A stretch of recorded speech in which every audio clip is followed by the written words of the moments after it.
Chapter 1248. Disappeared. The origin blood disappeared just like that? Not to mention Domner, even Jaredin himself was dumbfounded. He closed his eyes and sensed for a moment. The drop of origin blood had indeed dissipated completely, and not even a trace of its aura was left. There could not be any hidden dangers like this. Could it be that Grimm had made a mistake?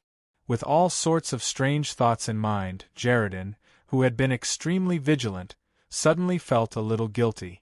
The ring the other party had given him was a bona fide Tier 4 sacred ring.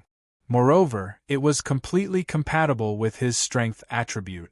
However, he had only given Grimm a drop of origin blood, and he was not allowed to take it out of the room. He had thought that it was only right and proper, but now that he thought about it, it was a little too harsh. Jaredin hesitated for a moment before finally speaking. Did you not control it well enough? How about, I give you another drop of origin blood? Grimm slowly inhaled deeply, easing the pain in his brain that had been caused by the crazy operation. He laughed wryly.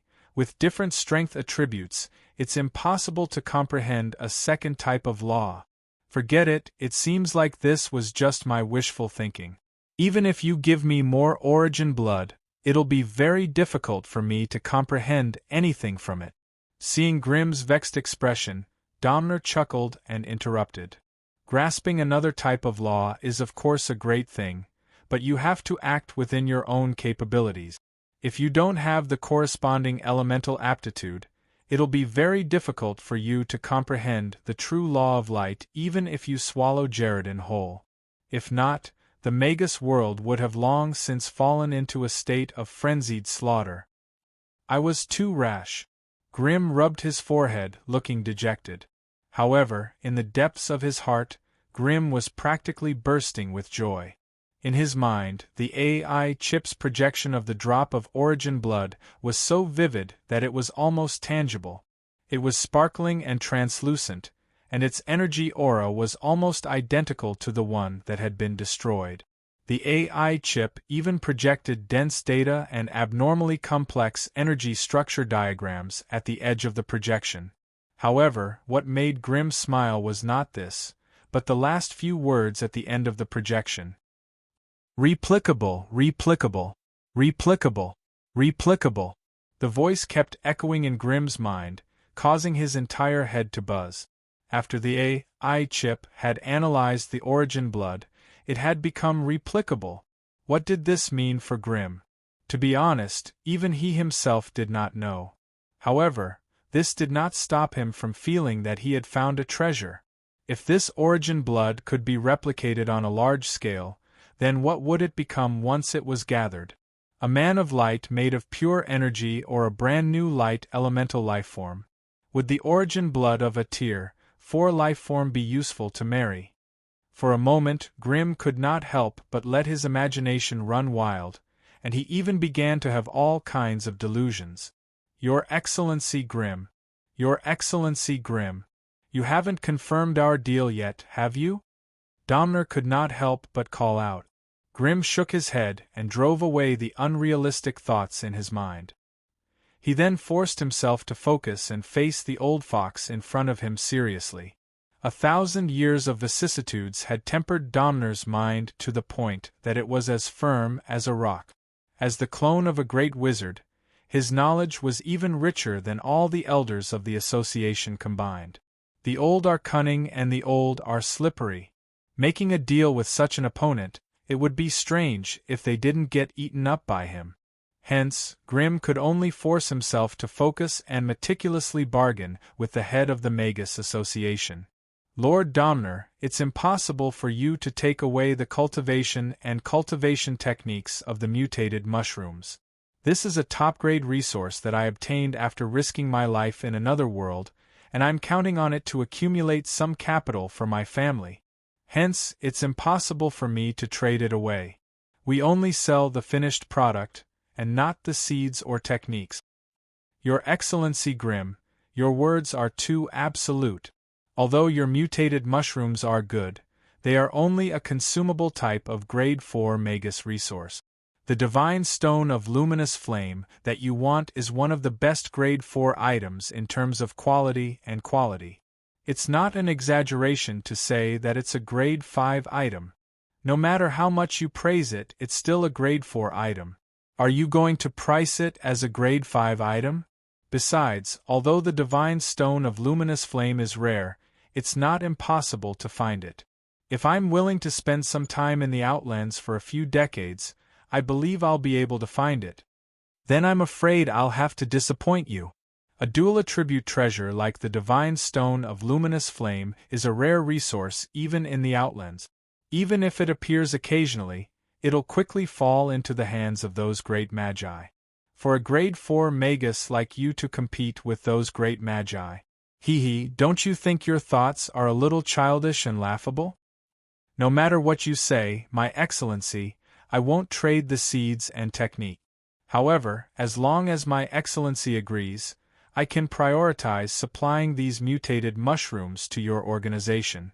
3 people a year for 10 years. How about it?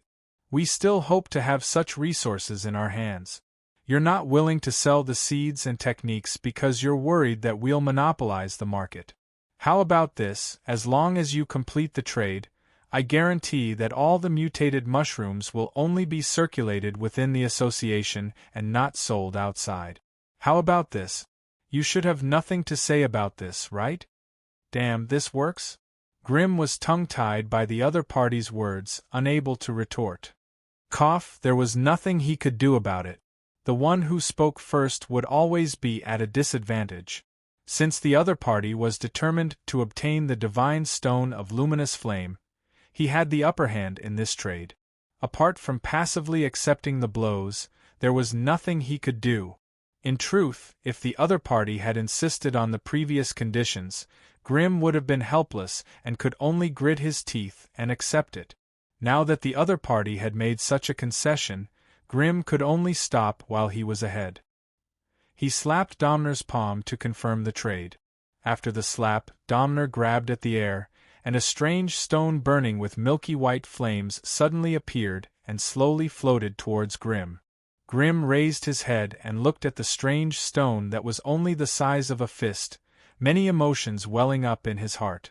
Not so long ago, when he saw the mountain of mana crystals in the Tower of Fate, Grimm had been so excited that he could not help but want to lie on it for the rest of his life.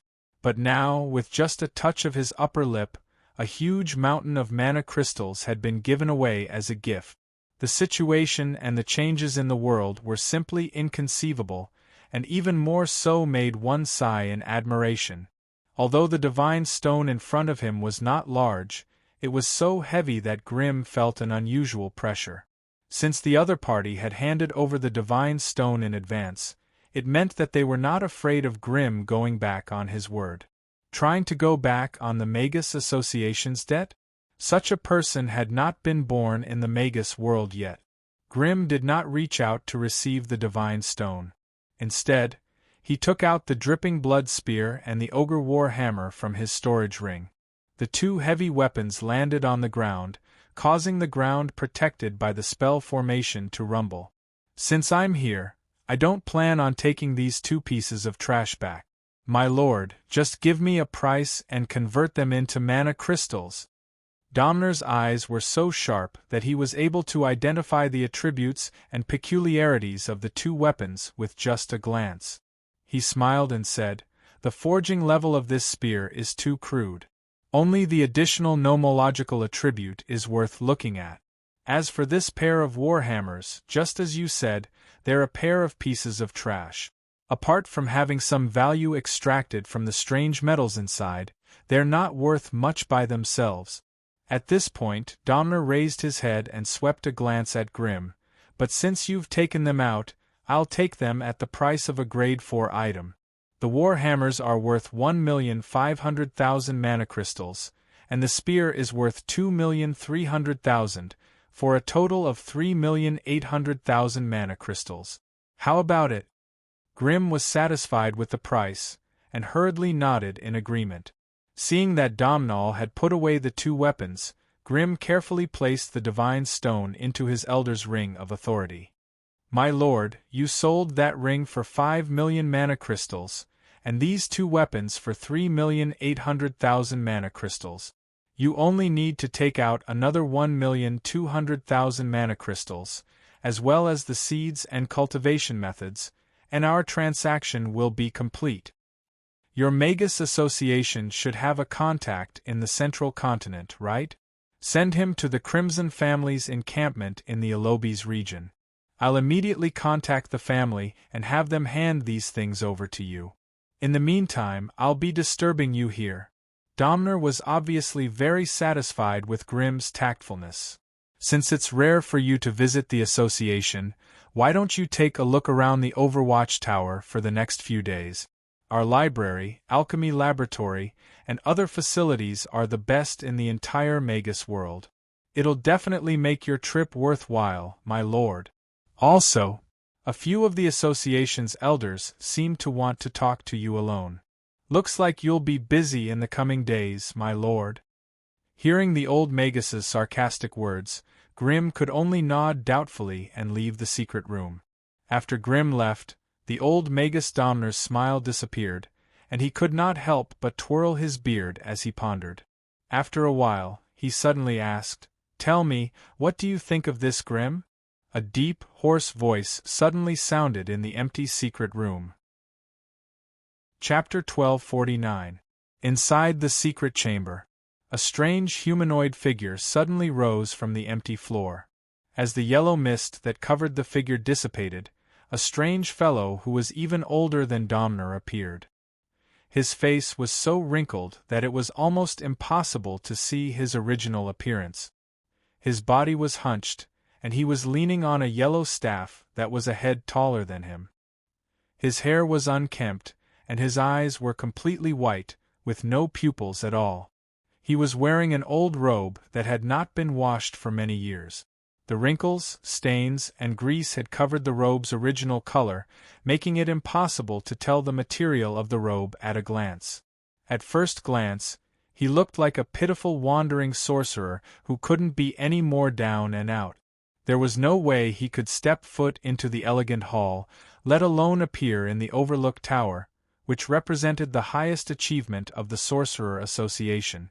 Unfortunately, not only did he appear here, but he also accepted Domnor's greeting without batting an eyelid. "Mastana, you're already the highest-ranked prophet in our association. Why, even you can't see Grimm's future." "Domnor, I've already said that someone has taken the initiative to cover this young man's future. Doesn't that mean you can't see it?" Domnor could not help but frown. "Mastana, the association has not mistreated you all these years. The annual budget allocated to prophets like you is the highest among all the branches. We've even given you the top floor of the Overlook Tower. Are you going to dismiss me with just that? I can feel that there's a powerful force of destiny rising in the north. She has been paying attention to this young fire sorcerer. If we prophets intervene, I'm afraid we'll provoke an invisible war of destiny." "War?" Domnor laughed coldly. "Since when did we sorcerers start to fear war? Didn't we raise you for so long in the hope that you'll come in handy at critical times? Why, are you going to reject my order? Domnor, we've been very happy for the past hundreds of years. What's wrong with you today?" Mastana raised his head and stared at his old friend with his milky white, turbid eyes. He hissed, "What does this young man have on him that you're willing to go to war with him?" "Danger. I sense danger from him." Domnall thought hard and said, "It's just that I haven't been able to find the source of the danger. That's why I want to find out the reason with your help." "Understood, then I will try my best. I'll go back now. With the power of the tower, I might be able to see more things."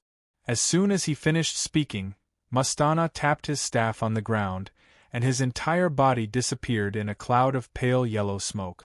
When Mastana's aura completely disappeared, Domnor could not help but mutter to himself, "The Central Region. That's the most resource-rich and densely populated region in the entire Magus continent. If the Wizard Association can't get it, we won't allow other forces to interfere, let alone allow it to grow. Humph, Grim, you better not have the ambition to unify the central continent, or else. Gazing at the tall tower. The 777th floor. Looking down from there, layers of soft, white clouds floated halfway up the tower, blocking most of the visual space. Occasionally, through the gaps between the layers of clouds, one could see the deep and vivid colors of the land.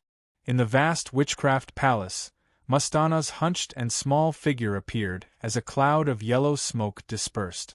As soon as he appeared, he held onto his wooden staff and walked towards the back of the hall. The hollow sound of the wooden staff hitting the floor reverberated in the empty sorcerer hall for a long time. As the only level 4 prophet in the association, Mastana had an extremely high status. Although every level 4 sorcerer could occupy a floor, he was the only one who could occupy the top floor of the overlook tower like Mastana. This was an honor, but also a burden. Whenever the association reached a critical juncture, a chief prophet like him would become the beacon that would clear up the fog and point out the direction for all the wizards.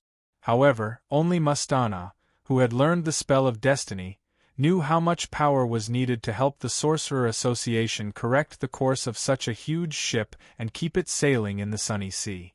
Although the Sorcerer Association had been stable and peaceful for thousands of years under Domnar's rule, it had also experienced several terrifying disasters that no one knew about. It was because of the chief prophet's foresight and the great power of the Sorcerers Association that the Sorcerer Association was able to pull the Sorcerer Association out of one terrifying whirlpool after another. The position of chief prophet was not easy to hold. At least, before Mastana, according to what he knew, 3 chief prophets had died due to the terrifying backlash of destiny. The position of chief prophet was not fixed. Whoever could become the only level 4 prophet in the association would be able to sit firmly in this position, give orders, and enjoy the best resources. However, these resources were not easy to enjoy. Most of the time, they would have to pay with their lives. At any time, there could only be one level 4 prophet in the association. Only when this prophet died due to the backlash of destiny would the association pick out the most powerful level 3 prophet with the best performance and nurture him into a level 4 prophet. Before the new prophet died, the other prophets were only a backup and a form of insurance. Therefore, there was no kinship between the prophets in the association. Instead, it was a blatant competition. Those at the bottom could not wait to climb up, while those at the top would tremble in fear, afraid that one day they would become the stepping stones for the association to change their fate. He might be able to control the fate of thousands of sorcerers, but he could not control his own fate. From this aspect, Mastana was actually quite envious of his colleague in the north, who could summon the wind and summon the rain. Perhaps that was what a messenger of destiny should be like. He, on the other hand, was just a pitiful servant crawling in front of destiny. Mastana was the only one on the 777th floor of the Overlook Tower. This was the rule he had set, and it was also the only pride he had left. At least before he died, he would not allow anyone to step into his territory. As the chief prophet of the association, Mastana naturally had the highest authority in the Overlook Tower. His control over the tower's spirit Raphatus was second only to that of Domnar. This also allowed him to mobilize the energy reserves of the tower at will, maximizing the amount of wizard energy needed to replace the destiny energy consumed in the ritual of destiny. Overlook Tower. Overlook Tower. The reason why the tower had such a name was because it was the tallest wizard tower in the entire sorcerer world. Standing at the top of the tower, as long as one's vision was good enough, one could even see the strange deep blue color at the end of the horizon. That was the color of the endless ocean. After passing through a series of empty and lonely corridors, Mastana arrived in front of a spiral metal escalator. He climbed up the escalator and finally arrived at the astrological platform. The layout of the astrology platform was very simple. It was a narrow space placed under the dome of the tower. Above the astrological platform was the spire of the overlooking tower. A 10-meter-long metal spike stood tall, and it was overflowing with a frightening witchcraft energy. The four walls of the astrology platform were hollowed out. The chilly wind blew in from all directions, passing through the patterns on the metal walls and letting out shrill cries that sounded like the cries of ghosts. In the middle of the narrow space, there was a round stone pillar more than a meter tall. At the top of the stone pillar was a strange crystal the size of a human head. At this moment, the inside of the crystal was filled with rolling clouds and hazy fog. It was a scene of complete chaos and confusion. Mastana walked up the escalator and into the narrow space. As soon as he stepped in, he pulled his wizard robe tight. However, it could not block the chilly wind from entering every corner of his robe, sweeping away the last bit of warmth on his body. This was the place of destiny, and it rejected any other power other than the destiny energy. Therefore, Mastana did not cast any warm or protective spells on himself. The wizard robe he was wearing was made of the most ordinary cloth, without any special effects. If it was not for his decent physique as a Tier 4 sorcerer, he would probably freeze to death in a short period of time. 11 physique was undoubtedly too low for the other Tier 4 sorcerers. However, it was enough for Mastana. Due to their profession, their life force was always in a state of severe depletion. No matter how well they nurtured their bodies and how high their physique was, after a large-scale destiny ceremony, their life force would be almost depleted. There was a price to pay in order to peek into destiny. The prophets of the association did not have a high affinity with destiny like the witches of destiny. If they wanted to peek into the direction of destiny, they had to sacrifice their lives. The most severe depletion was the upper limit of their physique. The moment Mastana's physique reached 0 would be the moment of his death. Before that, he still had 11 points of physique, which was enough for him to do many things. Mastana walked in front of the stone pillar shakily. He placed his right hand on the crystal and slowly rubbed it. The huge tower's energy spread along the body of the tower, lighting up all the patterns and runes on the walls of the astrology platform. Even the stone pillar was illuminated inch by inch. Finally, when the sorcery energy flowed into the strange crystal, the entire spire of the overlook tower became blindingly bright. The wind had strangely stopped. Chapter 1250. Mastana, who was calm just a moment ago, pounced on the crystal ball like a naughty child who had just gotten a new toy.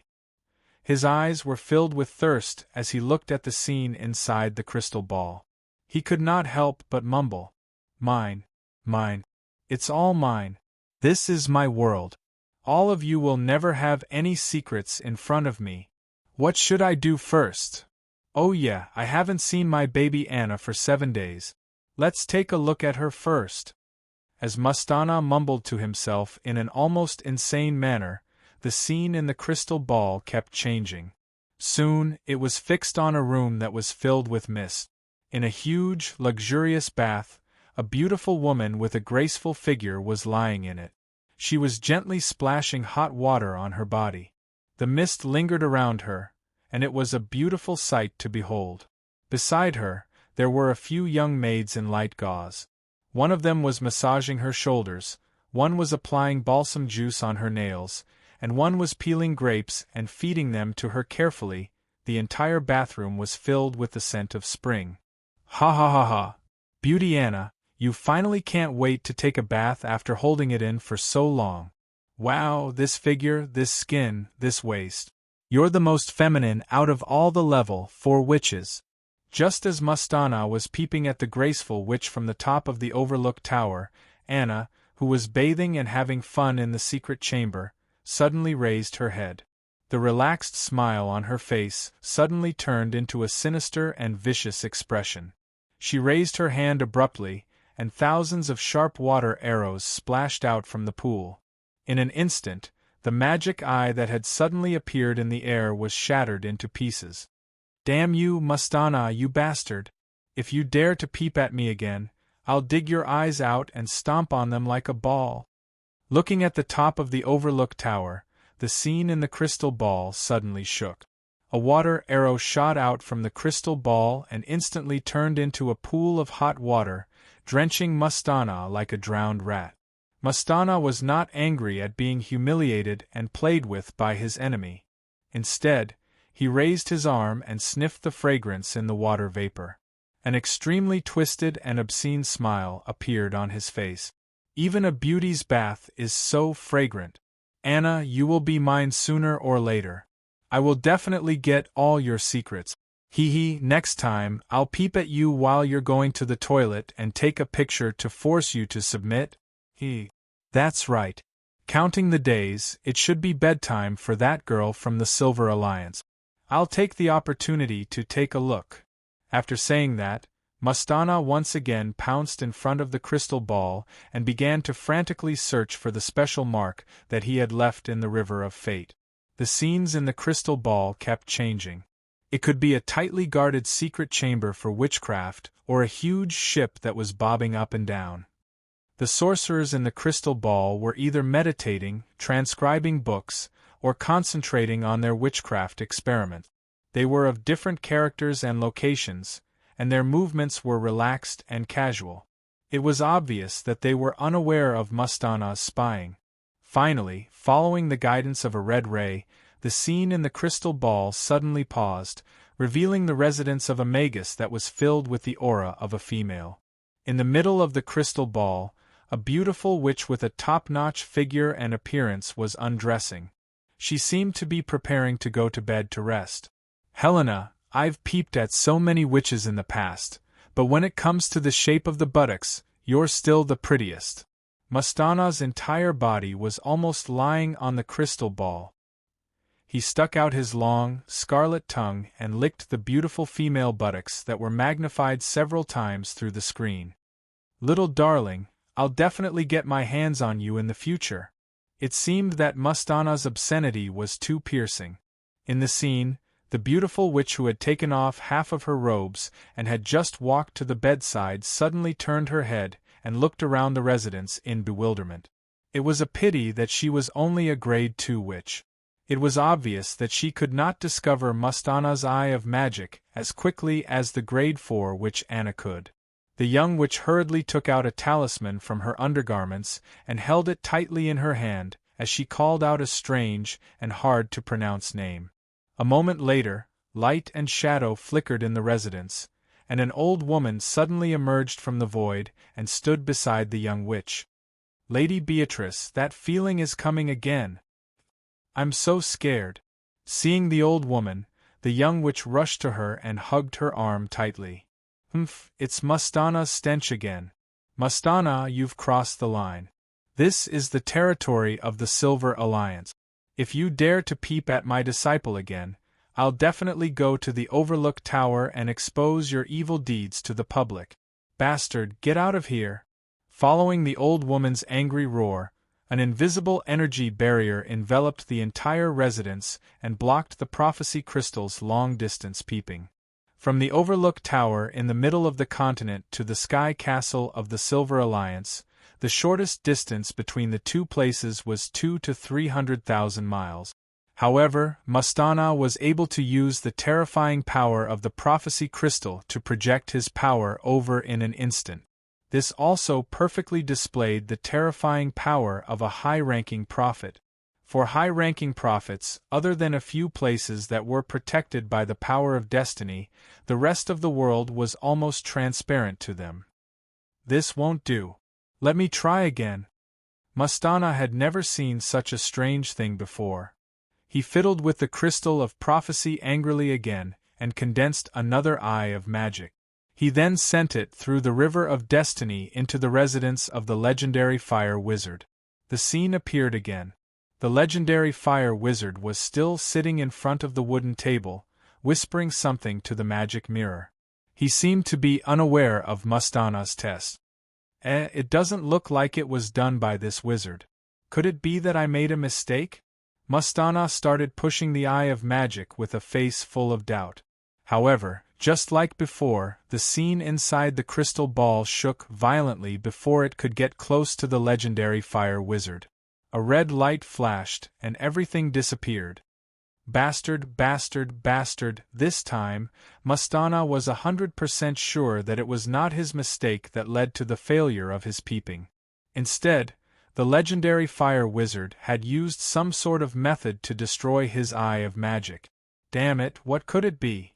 To be able to destroy the eye of magic that was protected by the power of destiny, the legendary fire wizard must be really powerful. Could it be some sort of law of fire that he had mastered? Judging from the red light that flashed before the eye of magic was destroyed, it seemed to be a unique characteristic of the fire element. But how did the wizard destroy the eye of magic without anyone noticing? Since the wizard's peeping had failed, Mastana decided to peep at the secret force behind him. The protection of destiny on him seemed to be the doing of that little girl from the north. Let me see what she's doing. From various sources, Mastana had heard of the beauty of the leader of the Witches of Destiny. Chapter 1251. The crystal of prophecy first turned black, then slowly lit up. The scene that appeared in the crystal was a desolate dragon-bone wasteland. Looking down from the sky, the place was covered in dark clouds, and weeds were everywhere. There were also some strange beasts and monsters roaming about. At the end of the line of sight, there was a strange tower standing alone, silently telling the world about the vicissitudes of time. This place did not have the colorful magic fluorescence of other wizard towers, nor did it have the bustling flow of people and the row upon row of ancillary buildings of other wizard towers. The entire Dragonbone wasteland was filled with nothing but sadness and desolation. Apart from that, there were no other feelings. These witches of destiny are living a tough life. Let me console you later. Mastana snickered as he slowly moved the eye of destiny towards the Tower of Destiny. Wheel of Fate, turn. Let me see what that Alice is doing. As he chanted the incantation, Mastana cut his right index finger with his fingernail and used his blood to draw a strange rune that looked like an and on the crystal of prophecy. The blood was quickly absorbed, and the cloudy scene in the crystal ball began to shake. The clouds and fog began to fade as if they were being driven by enlightenment. However, just as the illusory scene was about to appear, the crystal ball suddenly lit up with a blinding white light. Mastana's eyes were filled with tears.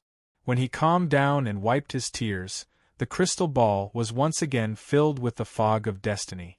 He could no longer see anything clearly. Bastard, bastard! Is Alice using the power of destiny to protect herself all the time? I didn't see anything at all. Mastana cursed angrily with a resentful look on his face. However, he had many ways to spy on others. How could he be defeated by such a small setback? Although that Alice protected herself tightly, she couldn't possibly protect the people around her as well, right? The frustration on Mastana's face disappeared as he cut his finger and smeared it on the crystal ball again. He was still praying devoutly. Fate, oh fate, please let me see the guy who spent the most time with Alice in a day.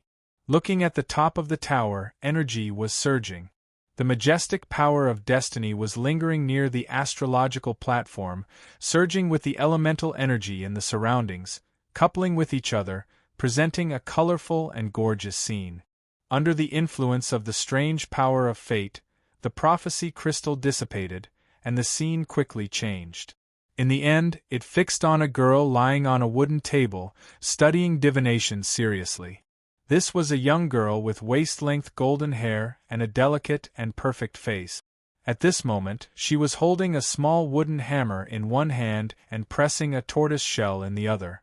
She muttered angrily as she hammered the tortoise shell. How can it be smashed to pieces? The tortoiseshell is so hard, and you only gave me a wooden hammer. Humph, can't you change it to a golden hammer? Even if it's made of iron. After hammering for a while, the young girl seemed to have realized that it was useless. She threw the wooden hammer away and pushed aside the miscellaneous items on the table. She then took out a thick book on witchcraft and continued to study it. Destiny is one of the greatest rule forces in the world. Only by mastering the power of destiny can one control the trajectory of one's life and transcend the river of destiny. The young girl could not help but feel angry when she read up to this point.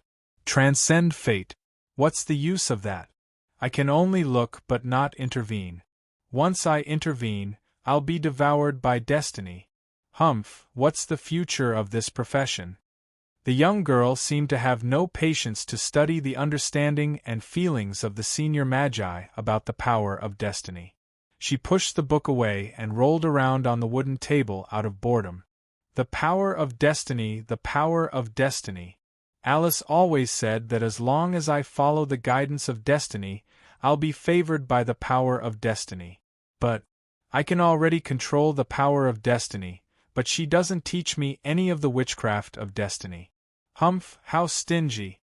Mastana could not help but be surprised as he looked at the young girl who disrespected the power of destiny.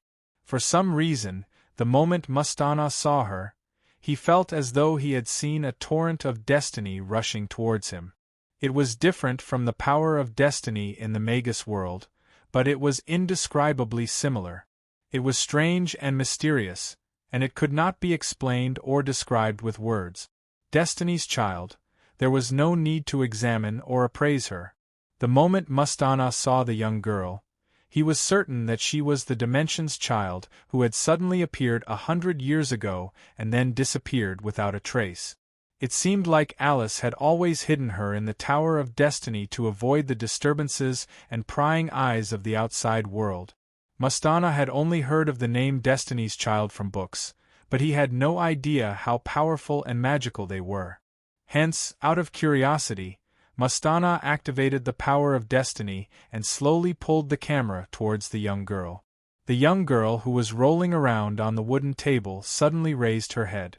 Her two bright and beautiful eyes stared unblinkingly at a certain void in the room, as though something interesting was happening there.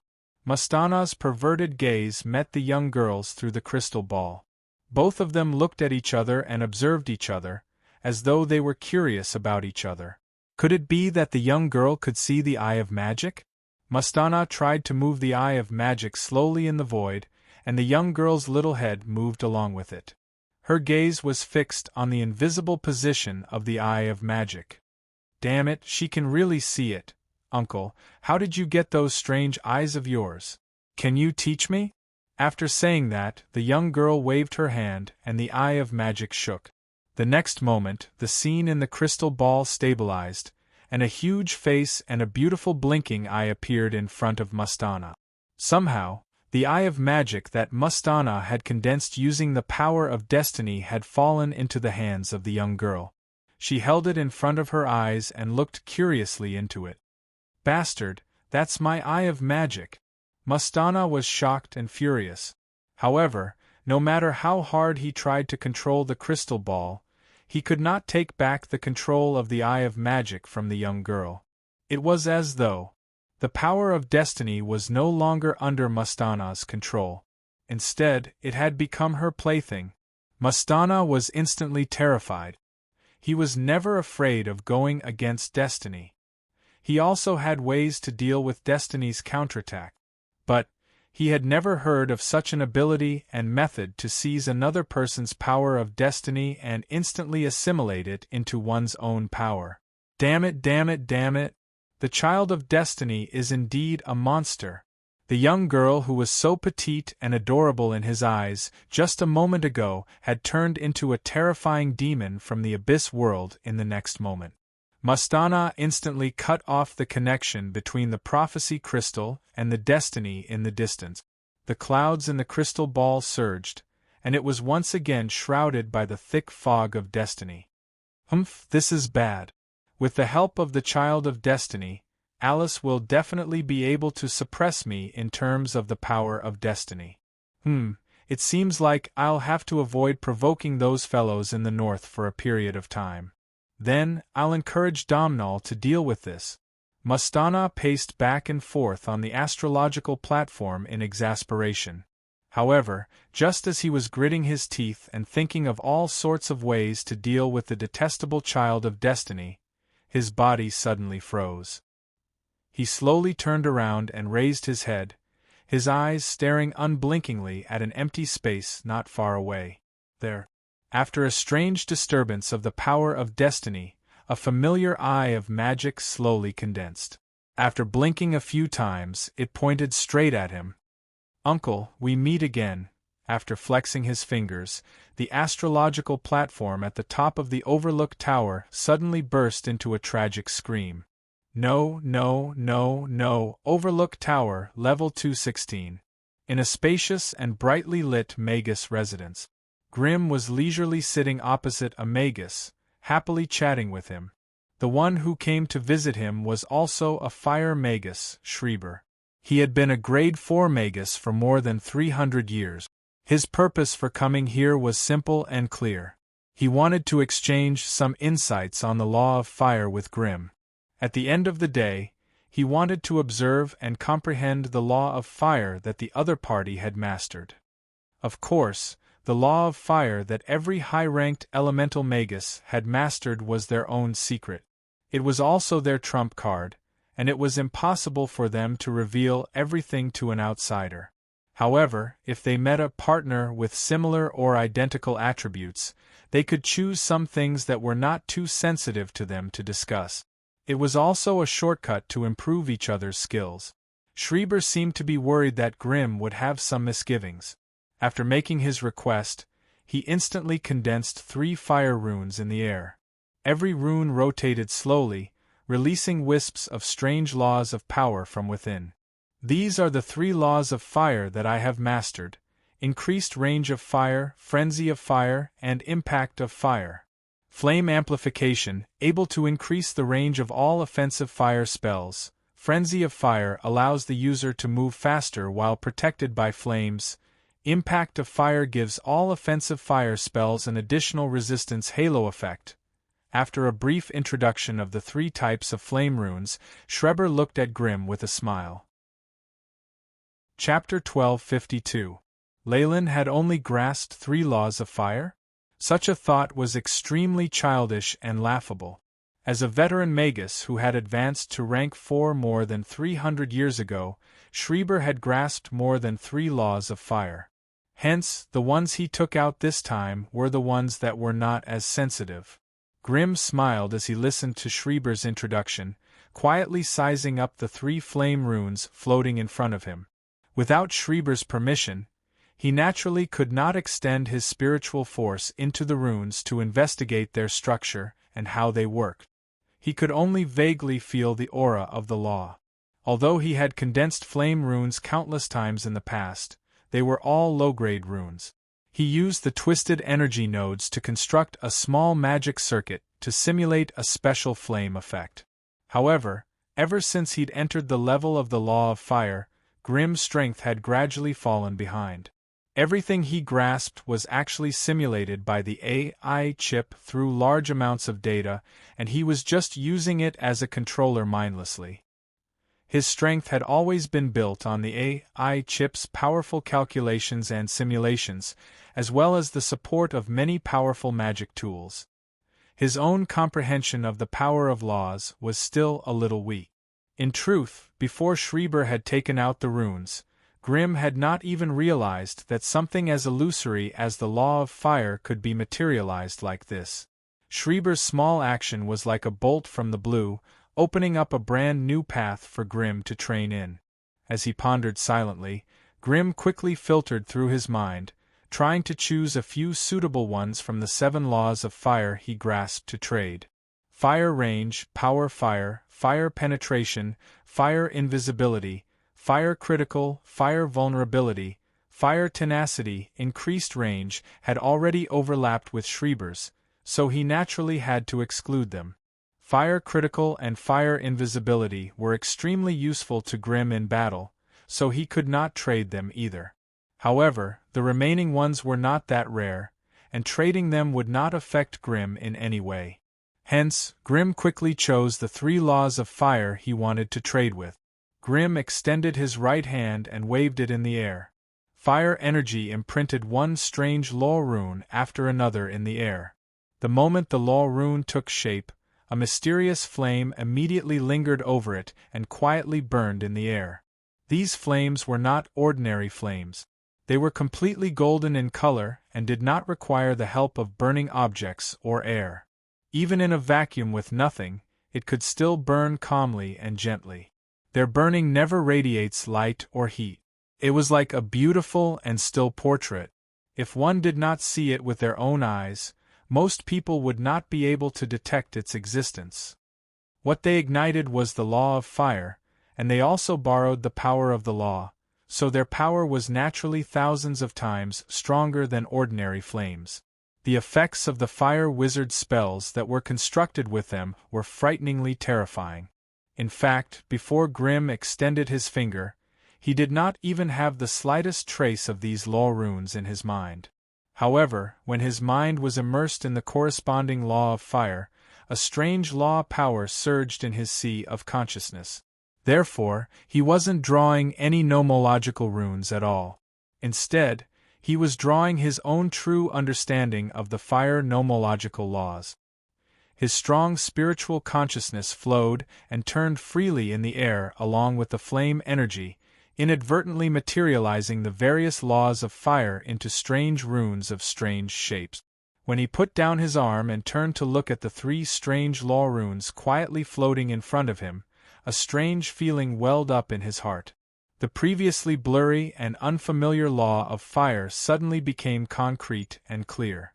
They also transformed into strange law runes in his mind and started to slowly imprint themselves on the core of his consciousness. Beep. Abnormal fluctuations detected in the host's consciousness. Warning. Warning. Abnormal changes detected in the core of the host's consciousness. The changes will greatly enhance the host, but the extent of the enhancement is unknown. Please indicate whether you want to stop it. Don't stop it. Beep. Command accepted. It's currently being monitored. Grimm opened his eyes, and what he saw was Schreiber's surprised and doubtful eyes. The expression on his face was extremely strange. When Schreiber saw that Grimm had woken up, he could not help but show a strange expression. Sir Grimm, could it be that this is your first time condensing law runes? At the end of his sentence, Schreiber's tone was filled with anger. Yes. I've been busy with other witchcraft experiments before, so I've never tried to materialize the law of fire. After seeing what you did today, I tried to condense them. Grimm explained in embarrassment. The more he explained, the more interesting Schreiber's expression became. He seemed to be struggling between believing and not believing Grimm's words. Liar, liar, liar. He's a big liar. If this is your first time condensing law runes, then what did you use to control the law of fire to fight before? Liar. This Grimm is a big liar. You can't believe a word he says. Schreiber's heart was roaring crazily. However, the strange aura that rose from Grimm's body when he was condensing law runes was obviously the external appearance of the law runes fusing with the core of his consciousness. There was no way that Grimm could fake this. What he had seen and heard made Schreiber completely believe Grimm's explanation, but this explanation obviously went against everything he knew. Such a law of fire truly had a trace of a magus of laws. Schreiber could not help but feel his breath quicken. Although they were both the law of fire, there were differences between different laws. Increase fire range, extreme fire effect, fire penetration, fire strengthening, and fire frenzy belonged to the lowest level. On the other hand, fire vulnerability, fire impact, and tenacity of fire were of a higher level, and the effects of these laws were much stronger. To be honest, although Schreiber had a high evaluation of Grimm, he did not expect him to be able to take out such a high-level law so easily. And this was obviously not Grimm's true trump card. Schreiber's heart was burning with passion when he thought about the invisible fire spell that Grimm had used in the battle against the Witch of Torture and the special double damage effect. Unfortunately, those 2 laws of fire were obviously the core of Grimm's fighting style, so it was impossible for him to trade them. They flew around randomly, as if searching for their rightful place. When Grimm's consciousness descended upon this strange world, the entire world immediately became lively and restless. The core of the consciousness wasn't a substance that truly existed, but rather a projection of the soul, flesh, and consciousness of a higher intelligent life form. Its existence was incomparably important to intelligent life. If the most important thing for an anatomy refinery sorcerer was the fusion of his spiritual consciousness and flesh, then the most important thing for an elemental sorcerer was the deep fusion of his soul and spiritual consciousness. Therefore, anatomy refinery sorcerers pursued an immortal body. They used various methods to repeatedly temper their flesh, and finally even fused their spiritual consciousness into it. They used the strength and immortality of their flesh to fuse with themselves, reaching a higher level of life. Most elemental sorcerers would disregard their flesh and single-handedly strengthen their soul and spiritual consciousness, so that they could leave their body without their soul being destroyed. After all, the soul and spiritual consciousness were illusory, so they still needed a carrier. Therefore, elemental sorcerers used the projection of their consciousness as a special carrier to carry their soul and spiritual consciousness. That way, even if their physical body was completely destroyed, they could continue to live in a pure energy form. This was especially true when elemental sorcerers leveled up to law-defying sorcerers.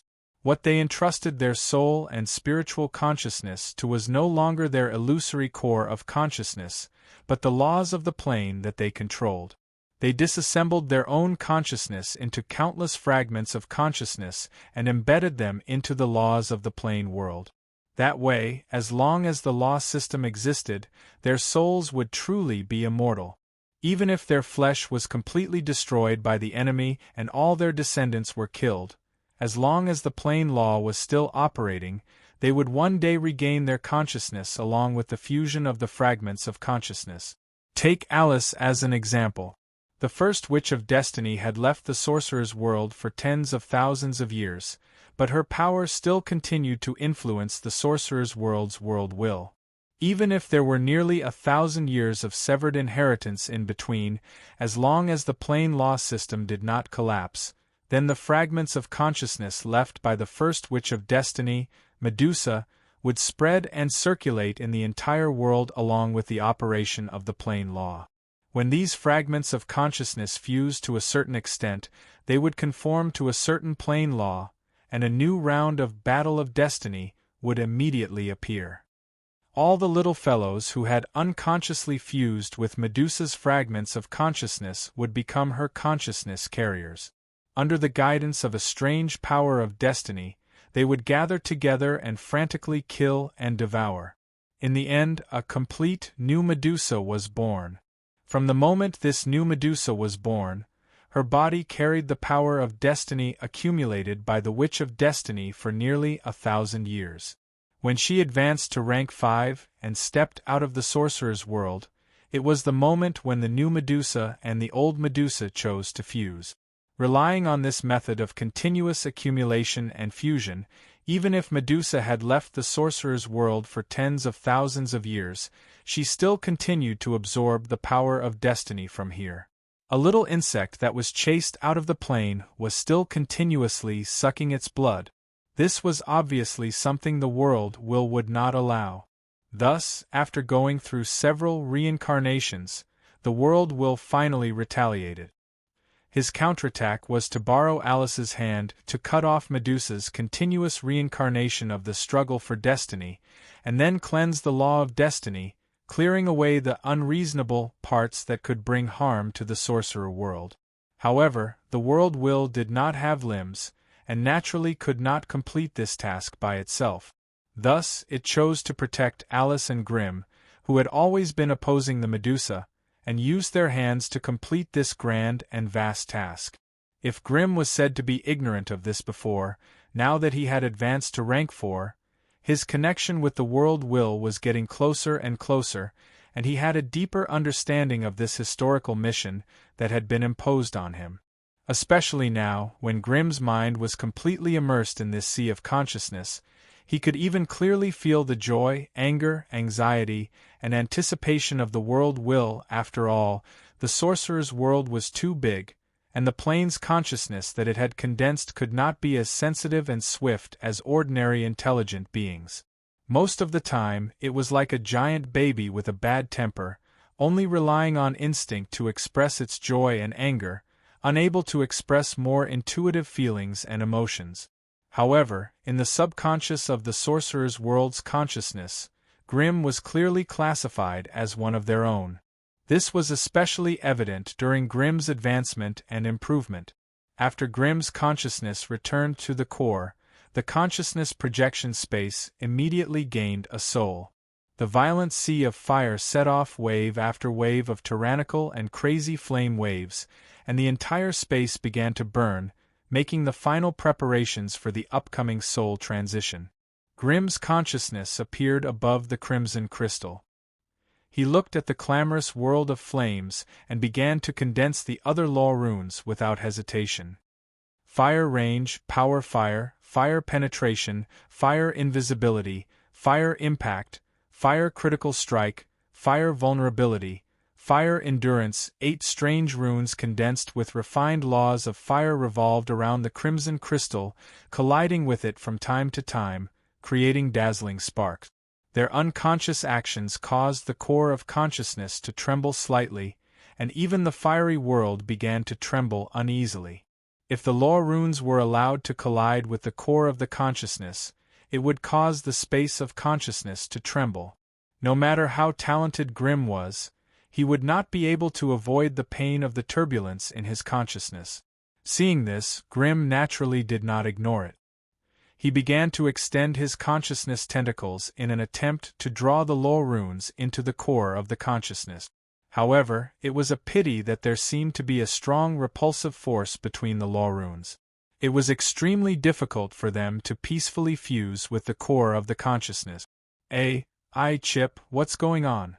Why is there such a strong repulsive force between them?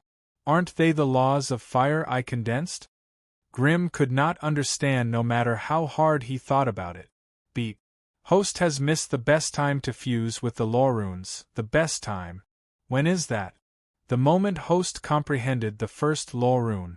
Other magi will not be able to grasp multiple law runes in a short period of time. Every time they grasp a law rune, they'll fuse it into the core of the consciousness. After a long period of time and medication, they'll adjust the core of the consciousness so that it can accept the second law rune. That's why it's much easier for them to fuse with the law runes, and it's also much safer. Host, on the other hand, relies on data processing to obtain a large number of law runes. Choosing to fuse with 8 law runes on his first try is naturally 8 times more difficult than ordinary magi. Chapter 1254. Someone else had to do it 8 times, yet he wanted to do it all at once. No wonder the fusion of the law runes was so difficult. Grimm sighed inwardly. He could only place his hopes on the chip. Chip, look around and see if there's any way to solve this problem. This soul transition opportunity is very precious, and I don't want to waste it because of a low-level mistake. The difficulty lies in the strength of the host's soul. It has not reached the peak of rank 4, and is unable to restrain 8 law runes. There are 2 ways to solve this. First, give up on most of the law runes and only fuse a portion. Based on the host's spiritual force, the number of law runes that can be contained is 4. Grimm listened quietly. He knew that his spiritual force was only at 44 point. This meant that after reaching rank 4, every increase in his spiritual force would allow him to contain 1 more law rune. When he reached the peak of rank 4 and gathered 10 law runes, he would have the chance to fuse them into his own unique law of fire. At that time, Grimm would successfully advance to rank 5. In other words, Grimm was not controlling the laws of fire of some plane, but his own unique law of fire. This allowed a rank 5 magus to break free from the shackles of the laws of this plane, allowing him to unleash power that far surpassed the limits of the plane. Give up on a portion of the law runes? This won't affect me in any way, will it? Grimm asked carefully. The law runes that are given up will automatically disappear, and the host will forget about them. Also, there's a limit to the number of times the core of the consciousness can be modified. This number is related to the strength of the soul and the tenacity of the consciousness. If these conditions are not met, the number of times the core of the consciousness can withstand will decrease. Grimm's heart trembled, and he could not help but ask, in the Magus books, the limits of a Magus potential are repeatedly mentioned. Does this have something to do with the number of modifications the core of the consciousness can withstand? Based on the current information, there's a chance that the host's judgment is correct. Those magi whose potential is considered to be at the middle of rank 4 are most likely because their cores can only be modified by runes 5 to 6 times, which is too far away from the 10 times required to advance to rank 5. Understood. Now I finally understand what the so-called limit of potential development represent. Grimm sighed. A person's basic physique, the strength of the soul, and the potential of a sorcerer. These factors determine the strength of the heart core. This strength, in turn, limits the highest level he can reach. It seems that the conscious improvement of the rank 4 sorcerers, from the body to the soul, is indeed beneficial to a certain extent. Beep. The congenital quality is the main factor. The adjustments and optimizations in the later stage can only slightly improve the potential and aptitude. It is impossible to fundamentally change one's destiny. What about me? AI chip, can you determine the limits of my potential? Beep. Limited by the strength of the AI chip, it can only detect that the host's development limit is above rank 5. If a more detailed and accurate judgment of the limits of the host's potential is required, the host will need to provide more spiritual force to support it. By the way, you mentioned that there are 2 ways to solve the current situation. What's the other one? Beep. If the host isn't willing to give up on the law runes in his hands, he'll need a powerful core to bear the backlash of the fusion in his place, and the only one around the host that satisfies this condition is Divine Fire Bead. Grimm sighed in amazement.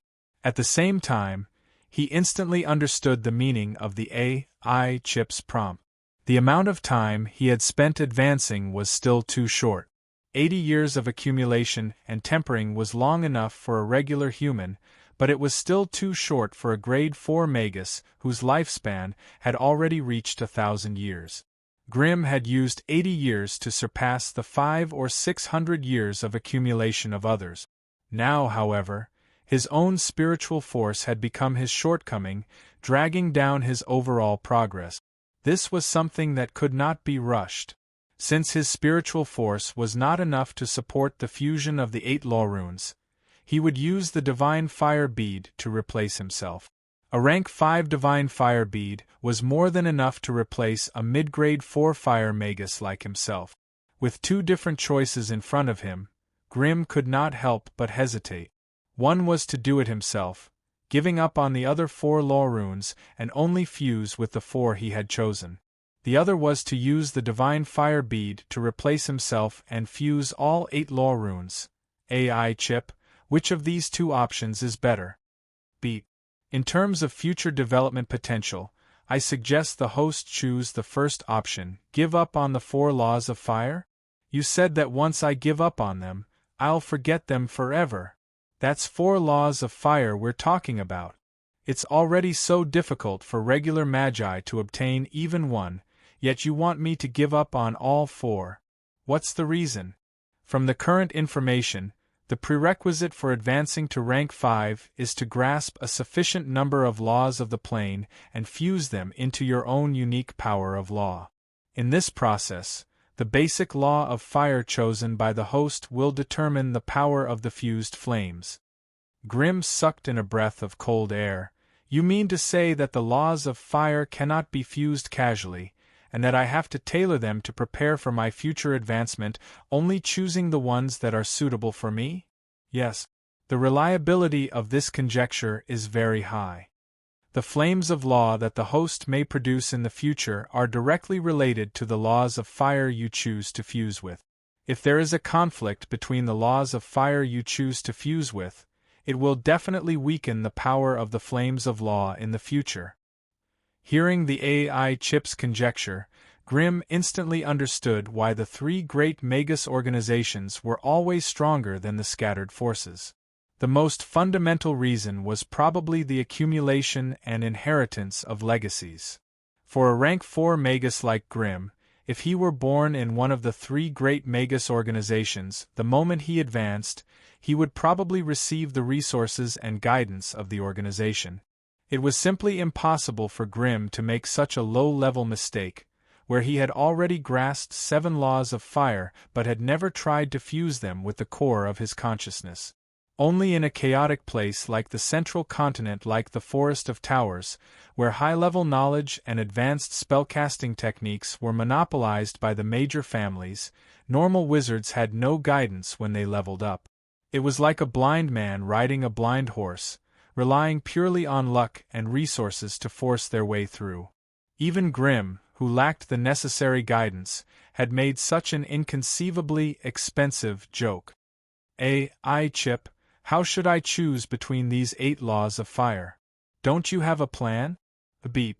It's time for the host to make a choice. You have to choose between the 8 law runes, and the choice will be based on the path that the host will take in the future. Explain in detail. Fire is an abnormally lively and violent magic element, and is one of the 4 basic elements. It has great potential for development and its might is astonishing. However, the world of fire has countless different paths of development. For example, there are explosive paths that focus on short-term fire attacks, destructive paths that focus on continuous fire damage, explosive paths that focus on fire mobility, and control paths that focus on fire special effects. There are many paths, and the host is advised to choose one based on his preferences and current circumstances. As for the other paths of development, it's better to wait until you reach rank 5 before making them up. Grimm nodded his head silently. In the past, his thoughts about advancing to rank 5 had been hazy.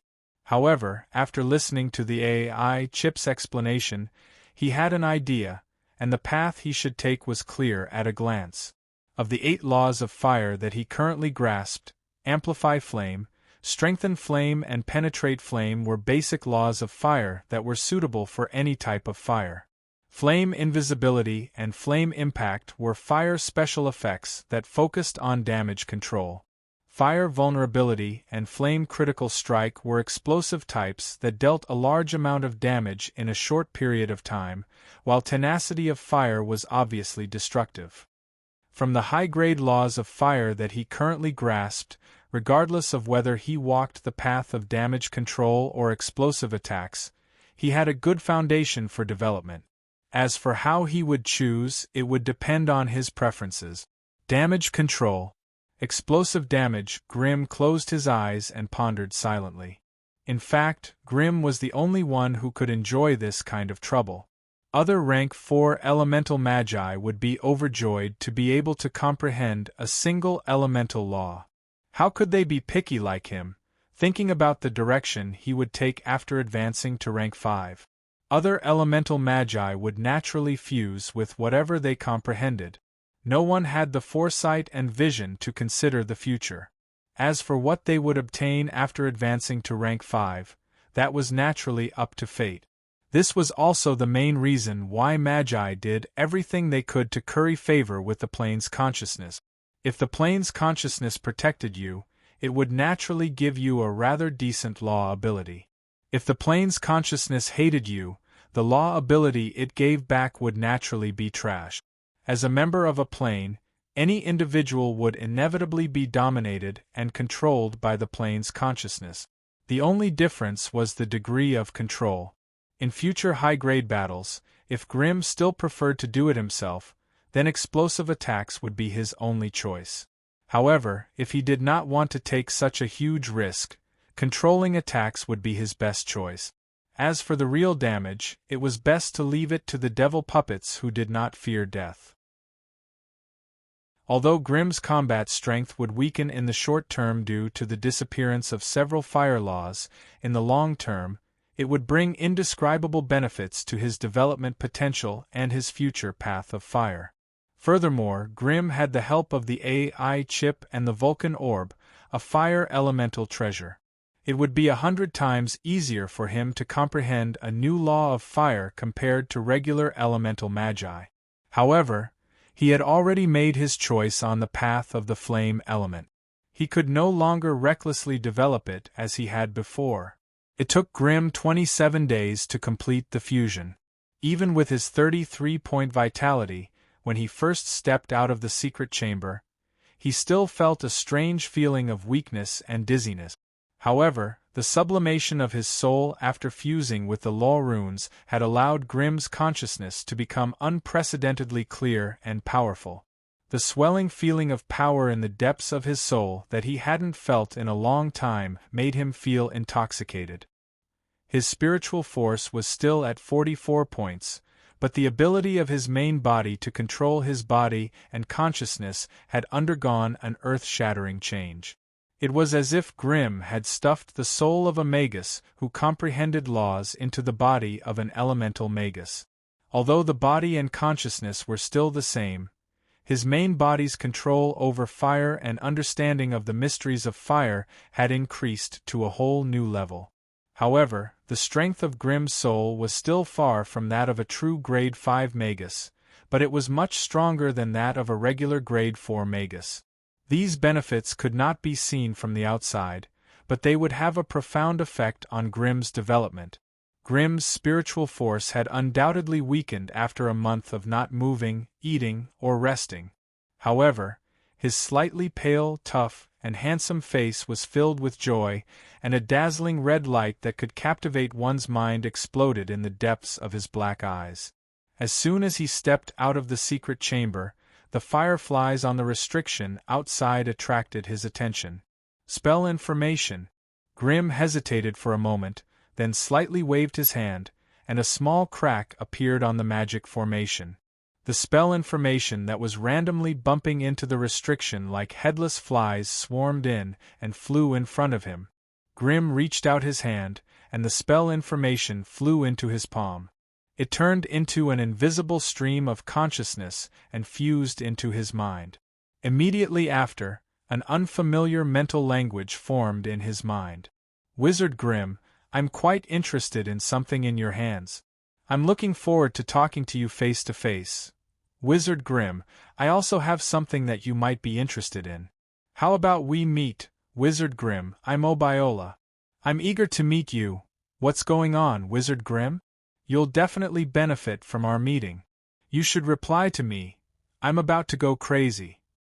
How could you go into closed-door training at this time? I'm Obiola. I'm still waiting for your news. It's been 15 days. Why haven't you come out yet? Remember to contact me when you're out.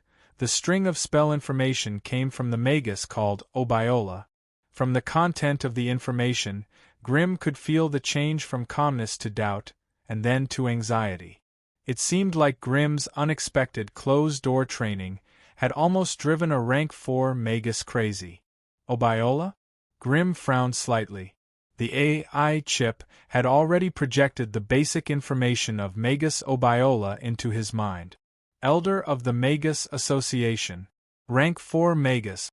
Summoner. Although the information he collected was extremely simple, Grimm could roughly guess the main purpose of the other party's eagerness to see him based on the superficial information. After arriving at the Mage Association, among the many items that he had revealed, that was probably the only thing that could attract this summoner. Truth be told, Grimm was not too willing to accept such a deal that came knocking on his door. After all, at his level, there weren't many things that could catch his attention and interest. Furthermore, he now had the Divine Fire Orb and the Wisdom Bible that he was about to finish devouring. With these two high-grade items, Grimm's strength was enough to suppress most Rank 4 Magi. Even if there were some peak Rank 4 Magi, Grimm was not afraid of them. Even in the heart of the Magus Association, as long as he did not fall out with them, Grimm was confident that he could escape if he was surrounded by a group of Rank 4 Magi and the Wizard's Tower. This was why he had the confidence to brazenly come out. Seeing that Obiola was eager to meet him, Grim did not seem enthusiastic. He raised his arm and sniffed his smelly wizard robe, then turned around and walked into the bathroom without hesitation. 4 hours later, Grim, who had taken a bath, changed his clothes, and cleaned himself up, then opened the restriction with a hungry stomach. He summoned the servants of the wizard's pagoda and served him a sumptuous feast of magical energy. Most Tier 4 sorcerers, especially elemental sorcerers, had already achieved energization or partial energization of their bodies. When necessary, they could even directly consume magical crystals to maintain their energy reserve. Compared to magical crystals, the energy contained in most food was too little. For a rank 4 magus, it was impossible to fill up their terrifying energy reserves without eating a few tons of food. Moreover, most of the food contained fragmented life energy. If one wanted to rely on the weak digestive and absorption system of humans to convert it into high-energy substances, the energy consumption was also extremely shocking. This meant that if a rank 4 magus wanted to replenish their energy reserves, they could only rely on some high-level magical creatures. However, it would be difficult to include these guys in the menu without putting in some effort. However, as the largest wizard organization in the sorcerer world, the Wizard Association had a large number of resource planes. The magical creatures in the dark forest of the sorcerer world were too powerful to capture, so they were moved to a secondary plane to be tamed. This way, with a complete plane to support them, the number of magical creatures would increase rapidly. These meticulously cultivated magical creatures would naturally be harvested by wizard teams regularly, becoming the source of high-energy food for the entire organization. If Grim hadn't occupied Lance Plain and had an uninterrupted supply of dragon meat, perhaps his body wouldn't have been so strong. However, just as Grim was eating heartily, an uninvited guest came to his house. "Wizard Grim, I'm Obiola. Can you see me at this hour?" Sensing the other party's mental voice, Grim hesitated for a moment, then finally opened the door. This residence belonged to the Overlook Tower and was the property of the Wizard Association. However, as a guest of the association, as long as Grim stayed here for a day, this place would be considered his private territory. Even if Obiola had the title of an elder of the association, it was impossible for him to barge in. This was the basic courtesy and etiquette between wizards. The door opened, and a well-built man with a dignified expression strode in. When he saw Grim sitting at the table and wolfing down his food, he was stunned at first, then a look of understanding appeared on his face. Chapter 1256. A moment later, a wooden chair and a set of cutlery were placed at the other end of the long dining table. Obiola began to bury his head in his food and drink. It took him an entire hour to crazily eat, and only then did the burning hunger in his stomach subside a little. Inside Grim's body, the rule core was also pulsing violently, pumping out extremely pure flame energy to every part of his body. Compared to the past, the amount of flame energy was much thinner, but the aura of laws within it was extraordinarily dense. To a certain extent, it had already reached the level of divinity. Divinity. This word had a completely different meaning in the mouth of magi than in the world of gods. It did not represent holiness or greatness, but purity and perfection. After eliminating the conflicting laws of fire, the magic flames that Grim had condensed became more refined and pure. It even had a hint of the laws of fire. Now, he was walking on the same path as the flame monarch, Gromus. Magus Obiola was rather straightforward, stuffing himself with food while sizing up Grim. "Magus Grim, did you train in some special spell? Why did your aura change so much?" After examining him for a long time, he could not help but speak. "If not for your soul undulations, I would not have been able to recognize you." Grim smiled indifferently at Obiola's straightforward question. "I had some problems with my soul, so I needed to go into seclusion urgently. Now that the problem has been resolved, my aura has naturally changed." "Problems with your soul?" You suppressed Olivier with a problem with your soul. If there was no problem with your soul, wouldn't you be able to topple her easily? Ha ha ha, if Olivier hears about this, I'm afraid she'll come looking for you with all her might. You can't say that, Grimm said. I've only resolved a small problem with my soul, and it won't have too great of an impact on my battle prowess. Even if I were to face Olivier again, it would be very difficult for me to gain the upper hand. Obviously, Obiola did not fully believe Grimm's words of modesty. He stared at Grimm for a long time before finally sighing. Whether what you said is true or not, it's none of my damn business. I can't be bothered. Whether you are strong or weak, Domner might care, Olivier might care, but Obiola only cares about my own territory and nothing else. Hearing the other party's declaration, Grimm finally took the initiative to ask, Your Excellency Obiola, may I know the reason for your urgent visit? Upon hearing Grimm's question, Obiola's spirit shook. A pair of big bell-like eyes immediately stared at Grimm. He rubbed his hands and asked eagerly, I heard from Olivier that you have a giant egg produced by a Tier 5 divine object? Grimm's heart skipped a beat as he silently nodded. That's right, there is such a huge egg. Then, Obiola's expression became more and more urgent. Can you let me appreciate it? Grimm raised his head and glanced at him. He waved his hand in front of his eyes and conjured a half-meter-tall fire mirror. As the items on it changed, they finally settled on a huge milky white egg. Grimm gave it a gentle push, and the fire mirror slowly floated in front of Obiola. Through the fire mirror, the giant egg in the secret chamber of the Flame Monarch's wizard pagoda in the middle of the continent seemed to be right in front of him. Even the magical patterns and aura on it could be clearly seen. Suddenly seeing the strange object that he had been yearning for day and night, Obiola immediately abandoned all elegance and etiquette. He swept the plates, knives and forks in front of him to the ground, pulled the fire mirror in front of him, and began to continuously cast spells to verify it. Unfortunately, the conditions were simple, and the methods that he could use were still too few. But even so, after a simple verification of the authenticity of the giant egg and the level of energy aura, Obiola's rough face still flashed with a hint of ecstasy. This is a bird's egg. Lightning element. Life is still active. The mother of the giant egg should have advanced to Tier 5 more than 200 years ago. Congratulations, Wizard Grimm. You should have taken advantage of the weak incubation period of this giant egg to kill it. Otherwise, even the Wizard Association would not have been able to get their hands on a Tier 5 divine object so easily. Obiola was indeed a veteran Tier 4 wizard. He was able to deduce so much information from just a few clues, and he described it in detail as if he had seen it with his own eyes. As the person involved, Grimm could not help but secretly admire him.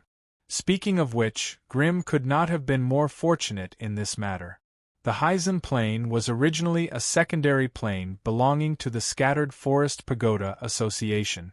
It was precisely because of this divine object that the association had failed to invade it several times.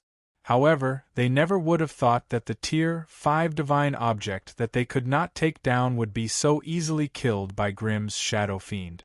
As a result, the value of Grimm's private treasure vault had risen by several levels in one go. After lowering his head and thinking for a moment, Obiola finally spoke his mind. Wizard Grimm, I want this giant egg. Grimm did not reply, but looked at Obiola calmly. This was a giant egg born from a Tier 5 divine object, so one could imagine its actual value. Although the little guy that hatched would not immediately be Tier 5, it still had the possibility of advancing to Tier 5. In terms of value and appearance, such an item could be mentioned in the same breath as the Divine Stone of Light. However, the Divine Stone of Light could be used, while this giant egg still needed to be incubated and nurtured. If he wanted to nurture this little guy again, the amount of effort and resources he would need to spend would be terrifying. However, if he could obtain a powerful divine object with the potential of Tier 5 in the future, it would be a good choice, whether as a magic pet or a guardian wizard beast. Since Obiola knew the value of this giant egg, he would naturally not ask for it for nothing. Now, Grim was just waiting for Obiola to take out a bargaining chip that could move him. Otherwise, he would rather follow his original plan and sacrifice this giant egg to nourish his astral beast bloodline. Compared to his elemental talent, the power of his bloodline was still too weak.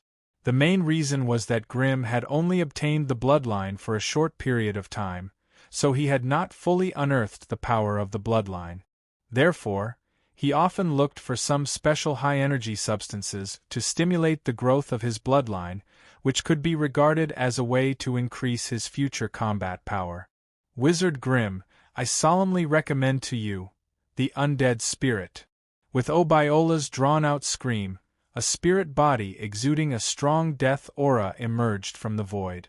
Its appearance was like a constantly wriggling white ball of smoke, with a vague face of a woman at its core.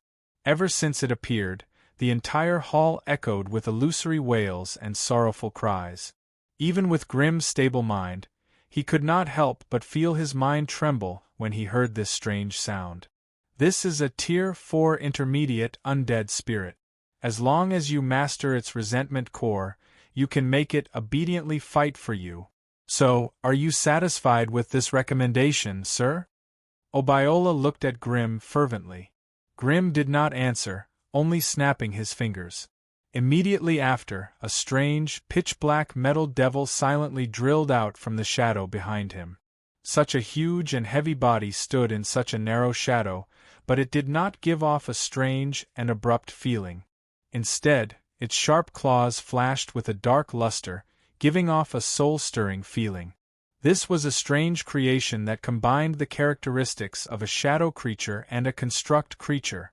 Looking at the shadow fiend floating behind Grim, Obiola's words abruptly came to an abrupt halt. Then, he retrieved the undead specter in frustration. However, he immediately remembered the giant egg and forced himself to cheer up, taking out the second treasure. This is an undead feather. As long as you are willing, I can help you form a magic contract with a Tier 4 undead bird. This way, you will have a Tier 4 flying magic beast. Hearing Obiola's introduction, it was Grim's turn to sigh.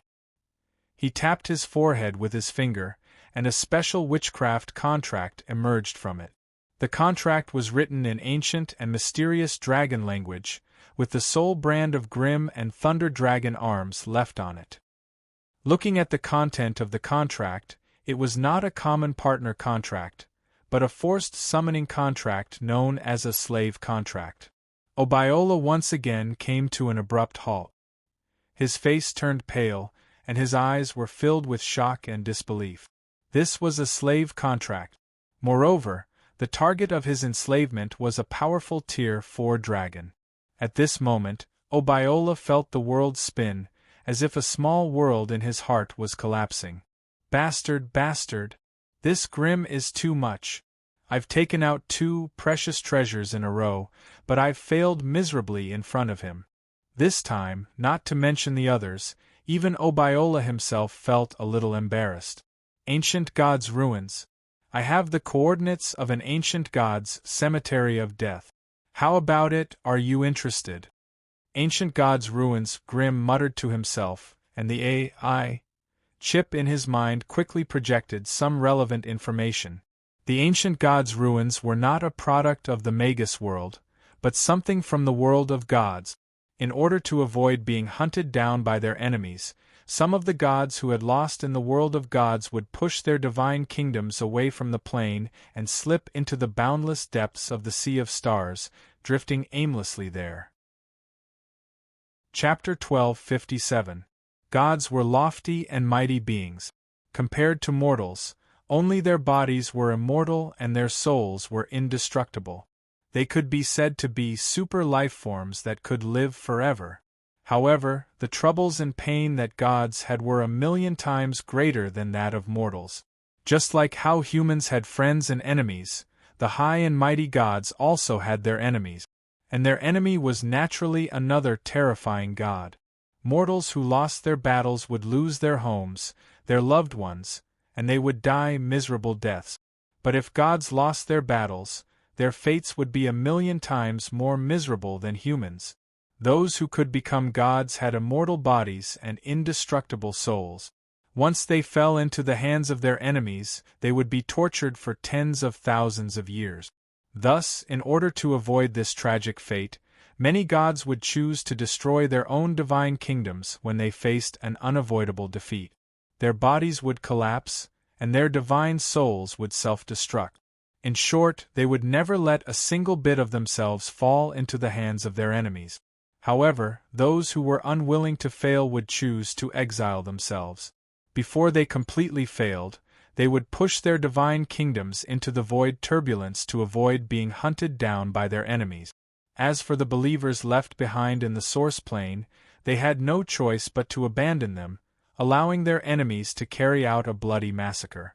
Without believers and a source of faith, the failed gods naturally lost the ability to continue maintaining their divine kingdoms. At this time, they would use the divine force crystals they had previously stored up to barely maintain the lowest level of operation in their divine kingdoms. Meanwhile, they would choose eternal sleep to reduce the consumption of divine force in their divine kingdoms.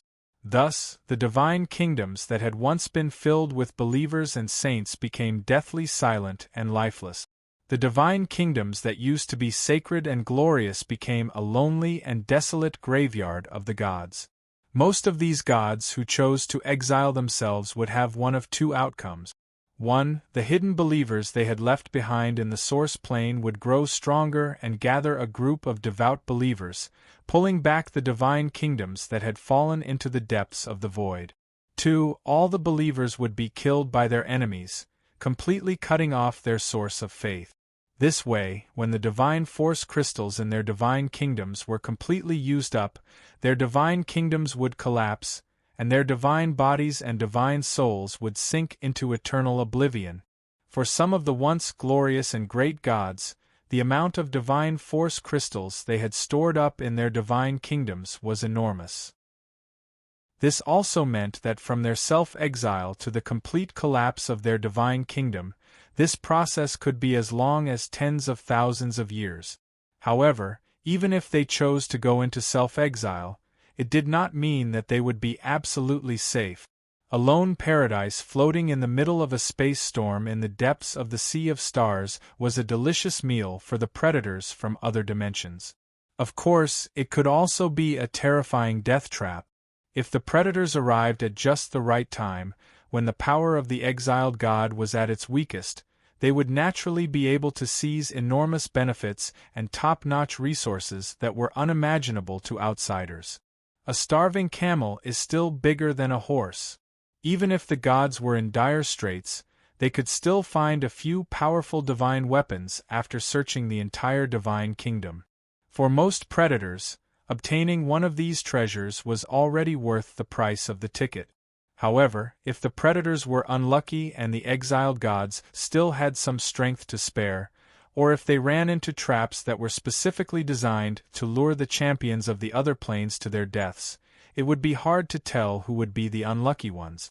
Therefore, to be able to find a broken divine kingdom drifting aimlessly in the depths of the boundless sea of stars was already a blessing from the heavens. If one were to count on a dying god lying in that divine kingdom, waiting for them to slit their own throats, the possibility of that was simply too low. Therefore, the discovery of any ancient god's ruins meant a huge risk. Either it had been raided countless times by predators, and not a single hair was left inside, or some crazy god had released false information to lure those greedy beings inside and slaughter them. Therefore, when Grimm heard about the cemetery of death of an ancient god from Obiola, although he was tempted, he did not show it. Right now, his path to grade 5 was already smooth. As long as he continued to walk step by step, it would only be a matter of time before he crossed the limits of the planes and became an immortal great wizard. Under such circumstances, Venturing into some ancient god's ruins or cemetery of death was simply asking for trouble. To be honest, if there were really such benefits, Grimm would rather explore them after reaching grade 5. Anyway, with his speed of advancement, it would only take him 300 to 400 years. For an ancient god's ruins, this amount of time was but a snap of the fingers. A little later would not affect anything. Besides, Obiola was an elder of the Wizard Association. It was impossible for him to bypass the Wizard Association and leak the information to Grimm alone. This also meant that the Wizard Association would definitely organize a group of people to conduct an in-depth investigation of this ancient god's ruins. If he got involved, he would definitely run into the Wizard Association's team. At that time, they would all serve their own masters, and it was inevitable that a conflict would break out. As if seeing Grimm's worries, Obiola said in a low voice, "Don't worry, regarding this ancient god's ruins, the Wizard Association will definitely not interfere." Why? Grimm didn't seem to care. Ha ha. Only you wizards outside the association would have such questions. Obiola replied with a proud look, "The ancient ruins, ancient gods' relics, cemetery of death, secret realms, and so on that have accumulated in our Sorcerer Association's hands are simply too many to count. With so many grade 4 wizards in the association, it would take a lot of effort and time to investigate these clues one by one and find the real treasure. So, our association is currently concentrating on exploring those places that are easier to get. As for this kind of ambiguous ancient god's ruins, we can't spare manpower to search and explore it for the time being. Otherwise, I wouldn't have taken it out to trade with you." Grimm could not help but frown and think, "How can I be sure that the information you gave me is true?" Obiola smirked. "I heard that you have a close relationship with the witch in the north. Can't she tell whether the clues I gave you are true or not? Besides, do you think I, Obiola, am the kind of guy who comes out with fake information to cheat people?" Seeing that Grimm was somewhat tempted, Obiola took out a broken magic ring and threw it to Grimm, saying, "This is a magic ring I collected in the outer realm. The seller has indicated that it came from a certain ancient god's ruins. You can look for the Witch of Destiny to verify it. If you're interested, then trade with me. I'll use the clues to the whereabouts of the ancient god's ruins to exchange for your divine egg. That shouldn't be a problem, right?" Having said that, Obiola did not say anything else and left Grimm's residence. Grimm looked at the figure of the other party as he slowly stroked the oddly shaped and damaged magical ring. His heart could not help but pound wildly. It would be a lie to say that he was not tempted at all. Any random powerful ancient god would be a terrifying existence above the 5th rank. The fact that the ancient god's ruins could drift in the nether storm for so long was a testament to how terrifying and powerful they were when they were alive. No one would doubt such a fellow even if he said he was a grade 6 or 7 ancient god. If he could rob the ancient god's divine kingdom, Grimm would not have to worry about resources and treasures for the next 1,000 years. Not only would he be able to make a fortune, but the Crimson family would also benefit from it, obtaining many top-grade resources. Grimm's development path might be smooth, but he still had to consider Mary and Alice. Unknowingly, Grimm had contacted Alice, who was far away in the northern lands. After a simple conversation, Grimm tore open a spatial crack and sent the magic ring to Alice. A moment later, Alice's figure appeared in a magic mirror. "Do you want to hear the good news or the bad news?" Hearing Alice's words, Grimm already had an answer in his heart. "The good news is that the ancient god's ruins are real. The bad news is that you're probably going to say that it's a trap set by our old enemy, Medusa." Grimm sighed. "Looks like you already know what to do." A sweet smile appeared on Alice's elegant face. To be honest, Medusa did a very clean job on this matter. "I can only confirm that this ring is related to a god of death, but I can't find any traces of Medusa's involvement. However, for this information to fall into your hands so cleverly, it seems to be in line with Medusa's style." Since you've already guessed it, tell me, what do you plan to do? Refuse Obiola's offer? Refuse? Why would I refuse? Grimm suddenly chuckled. If this is really a trap concocted by Medusa, then in order to avoid our suspicions, the matter of the ancient god's ruins is very likely true, and there really is a god who has not fallen yet in there. But this is obviously a trap arranged by Medusa.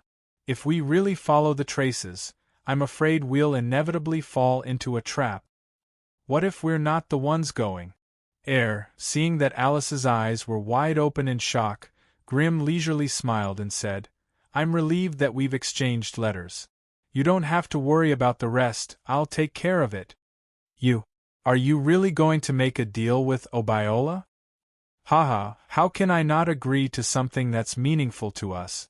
Don't worry, I'm not stupid enough to step into that trap. I'll carefully choose a few scapegoats.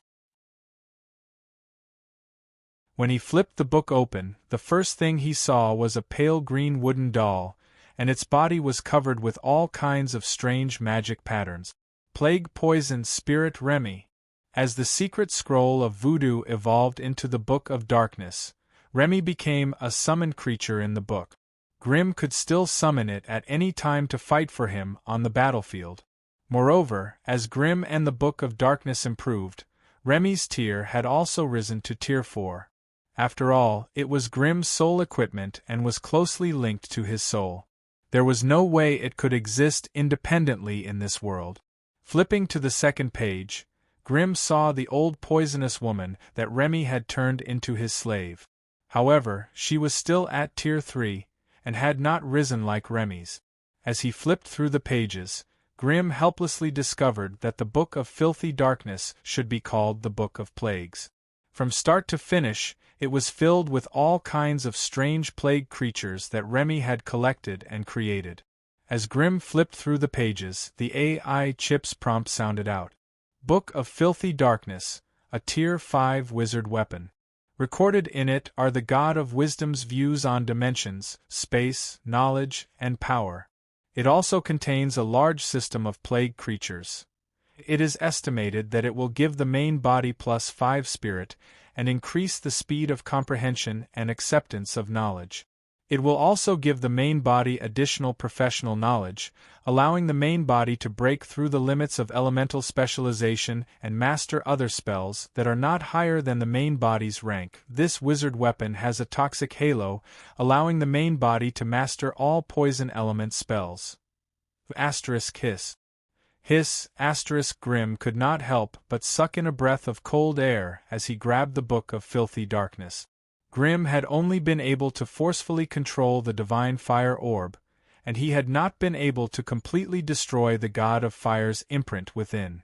However, the Book of Filthy Darkness was completely different. Grimm's soul equipment, from inside to outside, was completely his. Hence, the Tier 5 Book of Darkness provided a frightening boost to Grimm's abilities. Putting everything else aside, just the +5 points of spiritual power was already shocking enough. It must be known that a peak Tier 4 wizard weapon could only give a maximum buff of 3 points to a single attribute. However, the Book of Filthy Darkness gave a buff of 5 points, and the buff was the most important attribute for elemental magi. With the buff from the Book of Filthy Darkness, Grimm's spiritual force instantly soared to 49 points. With this, he could now stand on equal footing with peak Tier 4 powerhouses. Of course, the buffs from external items could not represent Grimm's true strength. Grimm still had a long way to go before he could reach the peak of Tier 4. However, in a fight with others, the buff of 5 points of spiritual force would greatly increase his battle prowess.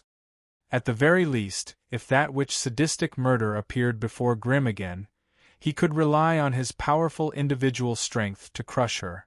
Aside from this, the Book of Filthy Darkness also gave Grimm a breakthrough in his elemental specialization. In the past, Grimm specialized in fire spells. Even though his attacks were extremely destructive, it was easy for enemies to target him. Now, with the Book of Filthy Darkness's buff, Grimm could transcend boundaries and control other magic elements. As long as he did not exceed Tier 2, he would not be limited by his elemental specialization. With so many elemental and fire spells combined to form a hybrid spell, Grimm's attacks would become more and more varied. On top of that, he also had the free toxic aura and the terrifying venom spell. Grimm's attacks would only be too many, not too few. As Grimm's sole equipment, the Book of Filthy Darkness also contained the Tier 4 Plague Poison Spirit Remy and his Plague Legion. If he released them, Grimm would instantly have an army of cannon fodder that would listen to his orders. From the various buffs and benefits, it could be seen that a Tier 5 magic tool could indeed suppress a Tier 4 magic tool in all aspects. Grimm carefully found a gold essence chain and tied the Book of Filthy Darkness to his waist. Coupled with the Vulcan's Orb, Grimm, who had 2 rank 5 artifacts at the same time, would be invincible among the rank 4 sorcerers. Moreover, the suppression of a Tier 5 magic tool against a Tier 4 wizard could not be ignored. When Grimm fought a Tier 4 wizard, most of the fire spells he cast with the blazing coral staff would be nullified by the opponent's force field and resistance. However, if he used the divine fire orb, the damage would be much greater. This was the result of the suppression of magic tools. After carefully storing the Book of Filthy Darkness, Grimm calmed himself down and examined the fire crystal. Beep. Detected a new stream of data. Host can receive. Please indicate whether to accept. Accept. In the next moment, a stream of consciousness with a burning aura entered Grimm's mind, and he quickly accepted and absorbed it. Grimm's was not lying. This was indeed a special technique to refine the origin flame, which was also the flame of laws that Grimm had mentioned. Moreover, after Grimm had tempered the core of his consciousness in the Wizard Association, his understanding and control of the fire of laws had improved. He could now put this technique into practice. This was something that other Tier 4 sorcerers could never hope to achieve. According to the past fire wizards' advancement process, most of them would be busy collecting origin substances, comprehending the law of fire, and refining the core of their consciousness. As for the fire of laws, they would have to wait until they had gathered multiple laws of fire and raised their mental strength to the limit of 49 points. Then, they would have to use a special ceremony to fuse all the laws of fire into one. Only then would they be able to form their own fire of laws. Only after reaching Tier 5 could they use the flames of laws to radiate their bodies, allowing them to adapt to the intensity of the fire of laws. Then, they would have to spend hundreds of years to slowly modify their bodies and the fire of laws. And now, Grimm was using the authority of a Tier 5 sorcerer as a Tier 4 sorcerer. The hidden benefits this would bring him were naturally innumerable. Truth be told, if Grimm could refine his own law of fire in advance, with the help of 2 rank 5 magus equipment, he would basically become a rank 5 magus in the skin of a rank 4 magus. In a group of Tier 4 magi, this kind of strength was the difference between a wolf and a sheep. However, with Grimm's current strength, refining the fire of laws was still a little too hasty. After all, his core of consciousness had just undergone a breakthrough, and it would not be able to withstand too much pressure in a short period of time. Hence, Grimm once again fell silent in the Flame Monarch's Wizard's Pagoda, quietly waiting for his core of consciousness to recover. And this wait lasted for 5 years. One day, the strange bone finger in Grimm's hand that he had been waiting for a long time finally rang again. Inside the secret chamber, Grimm took out the phalanx that was emitting a thick death chi. He could not help but frown. This was the communication token that the Lich had given him. Chapter 1259. It was a lonely space in the depths of the void.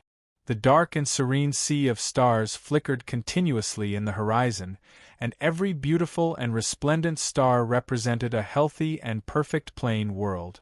Due to the distance, they shrunk to an almost undetectable speck of light in the pitch-black sky. But in the eyes of those beings who stepped out of the plane for the first time, these twinkling stars seemed so close, as if they could reach out and grab them. But in fact, this was just an illusion. Even the star closest to them was billions of miles away. If those beings were mesmerized by the beauty of the stars and tried to get close, they would find to their horror that they wouldn't be able to get close even if they flew for 8 to 10 years. So close yet so far. The vastness and majesty of the sea of stars wasn't something beings of other planes could understand. The void was not empty. Most of the void looked empty on the surface, as if there was nothing inside. But only those who experienced it could truly understand the true meaning of the void was not empty. The void wasn't empty. It was filled with the undulating tides of energy. Sometimes they converged and sometimes they dispersed, forming a magnificent ocean of energy. But ordinary beings of other planes didn't have the right to appreciate or get close to such a scene. Under the constant erosion and grinding of the energy tides, matter that lacked the protection of energy systems would be broken down, reduced to tiny elemental particles that were hard to see with the naked eye and fused back into the void. However, at this moment there was a huge meteorite with a radius of about 100 meters tumbling and drifting in the void. The meteor's surface collided with the energy tides everywhere, causing sparks and clouds to fly everywhere. The surging energy tide was like a greedy beast, constantly scouring and grinding this huge meteorite. From time to time, it would tear off some grayish-black powder from the meteorite, sprinkling it into the depths of the void where people couldn't see it. If nothing unexpected happened, this continental fragment that had drifted out of some broken plane would be devoured by the void storm in 3 to 5 years. Not even the last bit of residue would be left. But now, it had become a foothold for some strange lifeforms. The Lich Con genus stood quietly on a rather flat spot on the surface of the boulder, shrouded in a deathly aura. Under its feet, a small glyph array with a radius of 5 meters was flashing as it operated, transmitting some kind of strange fluctuation that was hard for outsiders to detect. It had been waiting here for a year, and from the looks of it, it seemed like it could wait indefinitely. Of course, its wait was not in vain. Finally, as the energy tide trembled slightly, a tiny light spot in the dark sky was getting closer and closer to the foothold that was floating in the depths of the sea of stars. Moments later, the fiery clouds on the surface of the meteorite parted, and a strange creature with a particularly strong physique charged into the meteorite. It was a strange creature that resembled a scorpion. Its body was 5 meters long, and the surface of its body was covered with a layer of light golden hard carapace. Its body was divided into 3 parts: front, middle, and back. The torso in the middle was the longest and narrowest, surrounded by 4 pairs of sharp limbs that shone with a metallic luster. The head at the front was short and nimble, and a pair of terrifying pincers protruded from both sides of the head. Behind him was a terrifying scorpion tail with distinct joint. The stinger at the end of the tail, which was more than half a meter long, was pitch black, and faintly emitted an unpleasant and bitter smell. Arriving from the void, the surface of its body propped up an earthy yellow light barrier, protecting itself within, preventing it from being eroded by the omnipresent energy tide. The moment it entered, the strange scorpion stared at the Lich Con genus with its green compound eyes. The latter did not seem surprised by its arrival, and instead began to communicate with it lazily. "You're early, Sand King. Those fellows aren't here yet. You should rest here for now. Con genus, I hope the ones you invited this time are strong. Otherwise, that ice dragon won't be easy to deal with." The Sand King replied telepathically. "Don't worry. The ones I invited this time are all elites that have been carefully selected. Nothing will go wrong." Congenus's condensed soulfire shrunk into the shape of a golden cross and projected it through the 2 large rubies. Its spiritual power was truly astounding. As the one who initiated the mission, it naturally had the authority to do so. Thus, after hearing the Lich's guarantee, the scorpion did not say anything else. It waddled its body to a corner of the meteorite and lay down on the steel-like ground to close its eyes to recover. Those that could travel through the endless sea of stars and the void storms to reach this place were no pushovers. Even this unassuming scorpion had the power of a grade 4 being within its body. With its powerful physique and sturdy shell, it would not lose much energy even if it traveled tens of thousands of kilometers through the void storms. However, in this empty, temporary foothold, there was nothing else it could do other than close its eyes and rest. The arrival of the scorpion was just the beginning.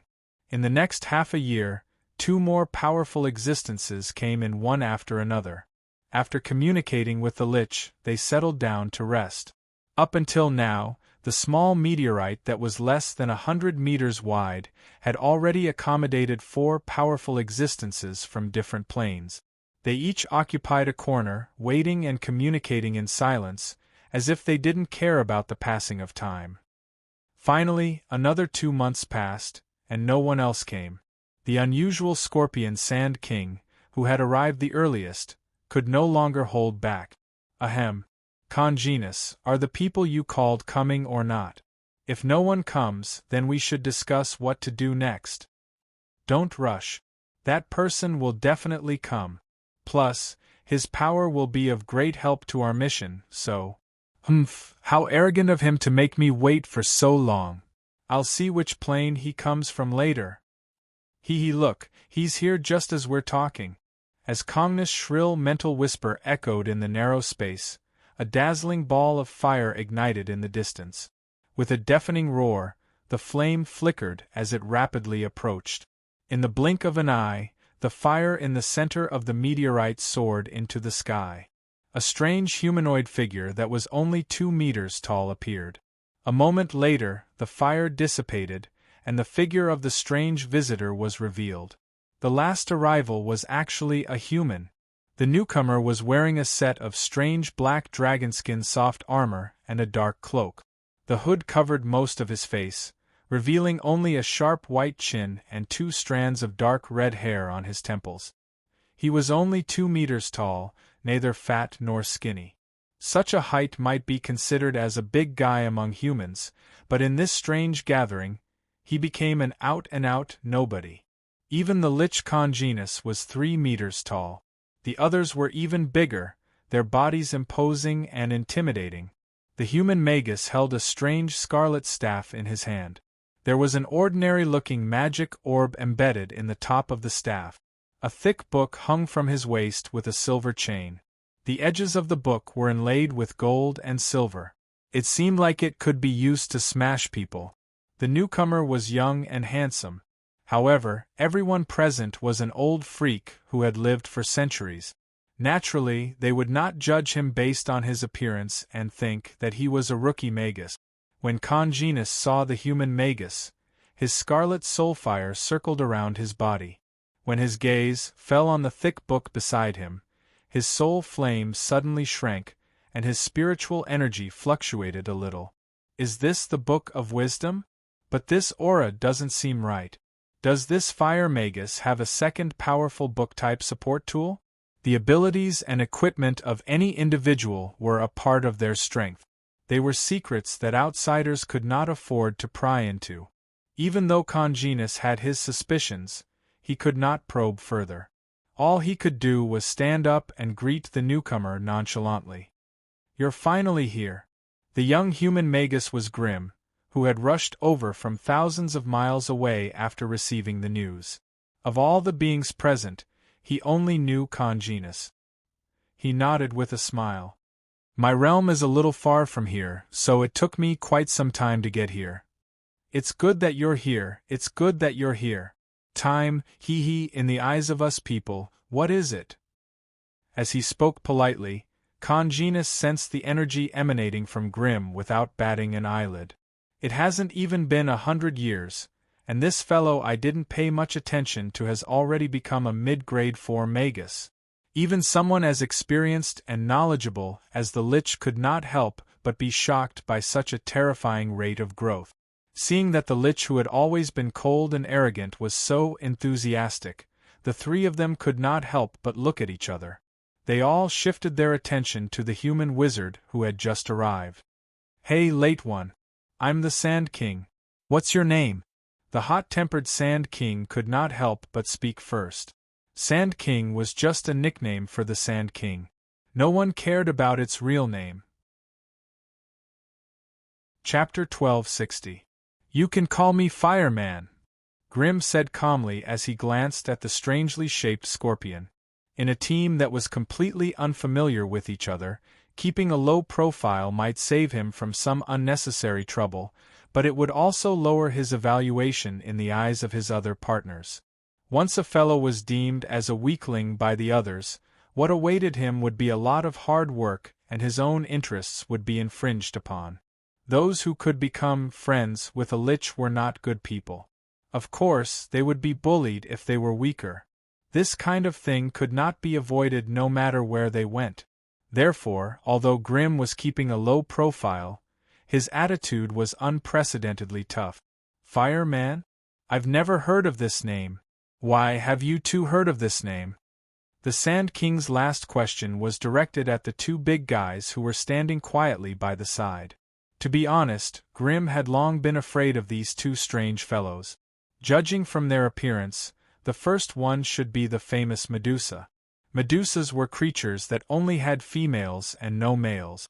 As for how they reproduced, it was not something Grim knew. This was a strange Medusa that was tall, yet had a perfect blend of strength and elegance. She stood tall and straight, her upper body was in the shape of a beautiful human woman with exquisite curves. Her naked body was covered with a layer of indigo-colored sharp scales, densely packed and stacked on top of each other. The two bulging bulges on his chest were so majestic and huge that it looked like two footballs were stuffed under his scales. Furthermore, they swayed slightly with every movement she made, which was very eye-catching. Her 6 arms that were also covered in fine scales were holding different types of weapons and defensive equipment. They glowed with magic, and one could tell that they were special magical weapons at first glance. She dragged a 10-meter-long snake tail behind her, which was able to support her body as she slithered across the rugged ground. As for her sharp cheeks, they were in line with the aesthetics of humans, making her look very beautiful and charming. However, those long and narrow pupils, her bright purple lips, and her head of wriggling snake hair, all of these clearly showed how terrifying and cruel she was. Although Grim had Medusae among his subordinates, this was his first time seeing a Tier 4 intermediate Medusa. Such a monster was capable of both close and long-range attack. It also had a powerful petrification esper ability. It was also an exceptionally difficult magical creature to deal with. Not far from her, there was a strange existence standing upright. Seriously speaking, the fourth guy was a huge and hazy blue light. Amidst the dense blue light, one could vaguely see the outline of a strange bone model outlined by the starry white light spots. It looked like a human but not a human, like a beast but not a beast. It was extremely strange. A star spirit. This was a star spirit from the spirit realm. Grim was screaming in his mind. Damn it, I didn't see this special creature exclusive to the spirit realm the last time I came here. I didn't expect to encounter it in the boundless depths of the star sea. This kind of star spirit was a special life form. They did not have flesh and blood, nor did they have a torso. They only had a strange body filled with psionic energy. They could convert any kind of magical energy into strange psionic energy and use it to cast powerful secret psionic spells. As psionic energy and most supernatural abilities did not belong to the same energy system, normal creatures had no way of defending against psionic energy. According to the records of some magi who had come into contact with psionic energy, elemental spells were not very effective in defending against it. Instead, pure energy shields were more effective. Some magi had analyzed it and believed that psionic energy was a strange power formed from the combination of psionic force and pure energy. The only way to kill a star spirit was to destroy the psionic shell around their body and the psionic core that contained their souls. However, it was easier said than done. A powerful star spirit was much more difficult to deal with than a spellcaster of the same rank. That was why Grimm was unwilling to make an enemy out of a star spirit unless absolutely necessary. Sand King, enough with the nonsense. The seductive Medusa swam over. He was invited by calmness. Don't you trust his judgment? The Sand King waved the 2 pairs of pincers in front of him. The Lich loves to fight. It will only pull in newcomers it can't take down. Looks like this flaming man has some tricks up his sleeve. Alright, since everyone is here, calmness, tell us about the mission. If anyone doesn't want to participate, please leave as soon as possible. Don't be a burden when the time comes. The star spirit took a step forward and used a strange mental language to shake the void. Grimm's eyes narrowed under the shadow of his hood. Blue light flashed in the depths of his eyes. Beep. Strange magical energy detected. Unable to be categorized into current magic system. Host, please name this magical energy. Psionic energy. Beep. A new energy system has been established. Name, psionic energy. This energy is a combination of powerful psionic force and pure void energy. It has the powerful ability of ability empowerment and spiritual injection, ability empowerment. What kind of ability is that? Beep. Psionic energy is a special type of mental energy. It is a manifestation of the materialization of psionic force. According to the level of psionic energy, it can be represented by red, green, yellow, and blue. Red is the highest and blue is the lowest. This means that when the color of the psionic energy changes, it is a sign that its energy level has increased. Ability empowerment is a strange way of using psionic energy. Star spirits can attach psionic energy to the surface of matter at will to simulate some special magical effect. For example, explosion, decomposition, disturbance, binding. Just as Grimm was silently observing the star spirit and analyzing the strange psionic energy around it, the star spirit seemed to have sensed something. A pair of yellow lights lit up in the depths of the blue cloud and scanned Grimm from afar. The yellow light that represented the star spirit's power clashed with the red light that shot out from Grimm's eyes. An energy ripple visible to the naked eye swept out, and both sides could not help but take a step back, their expressions turning solemn at the same time. The pale blue energy cloud around Star Spirit's body began to change color, turning into a dense yellow color. This meant that the psionic energy in Star Spirit's body was increasing and was on the brink of battle. Alright, enough is enough. Somonis, the Lich in charge, had no choice but to step forward. We're dealing with a grade 4 frost dragon. Save your energy and vent it on that fellow. With those cold words, one of the teeth hanging from Conganus's waist exploded.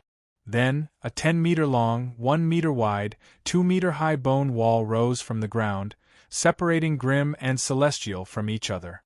The two glared at each other coldly. They had no intention of fighting, and were only using this small conflict to show off their strength. While the energy ripple that exploded in the air wasn't strong, it was enough to show off their basic strength. The scorpion-like Sand King and the snake-haired Seshiana couldn't help but look at each other. They could feel the unsettling presence of laws from the energy ripple. Alright, since everyone's here, I'll give you a brief introduction. Conganus's body floated half a meter above the ground, his scarlet soulfire coldly staring at the group. The Sand King comes from a strange plane called Dune Castle. It's the ruler there and rules a complete small plane. It's proficient in sand-type attacks. It's good at covering and attacking. Not to mention, its defense is the strongest among us. Nobody could refute that. Just looking at the Sand King's thick, pale golden shell alone was enough to tell how strong its defense was. Most insect-type creatures had strong vitality, which was something other races could only envy. Hee, don't flatter me, skeleton. You're putting me on a pedestal because you want me to be your meat shield, right? Let me make this clear. If there's equipment that I can use in that old dragon's lair, nobody's allowed to fight me for it. The Sand King's green compound eyes rolled as he warned through gritted teeth. Nobody's going to fight you for it. Conganus's white jawbone quivered, producing a crisp sound. The Lamia sessiana walks the path of high agility. Me, Pyro, and Turaz are all spellcasters. If there's really that Earth's barrier, it'll definitely be yours. Only after getting the Lich's confirmation did the Sand King shut his mouth in satisfaction. The Lamia sessiana comes from the Shadowsong Plain.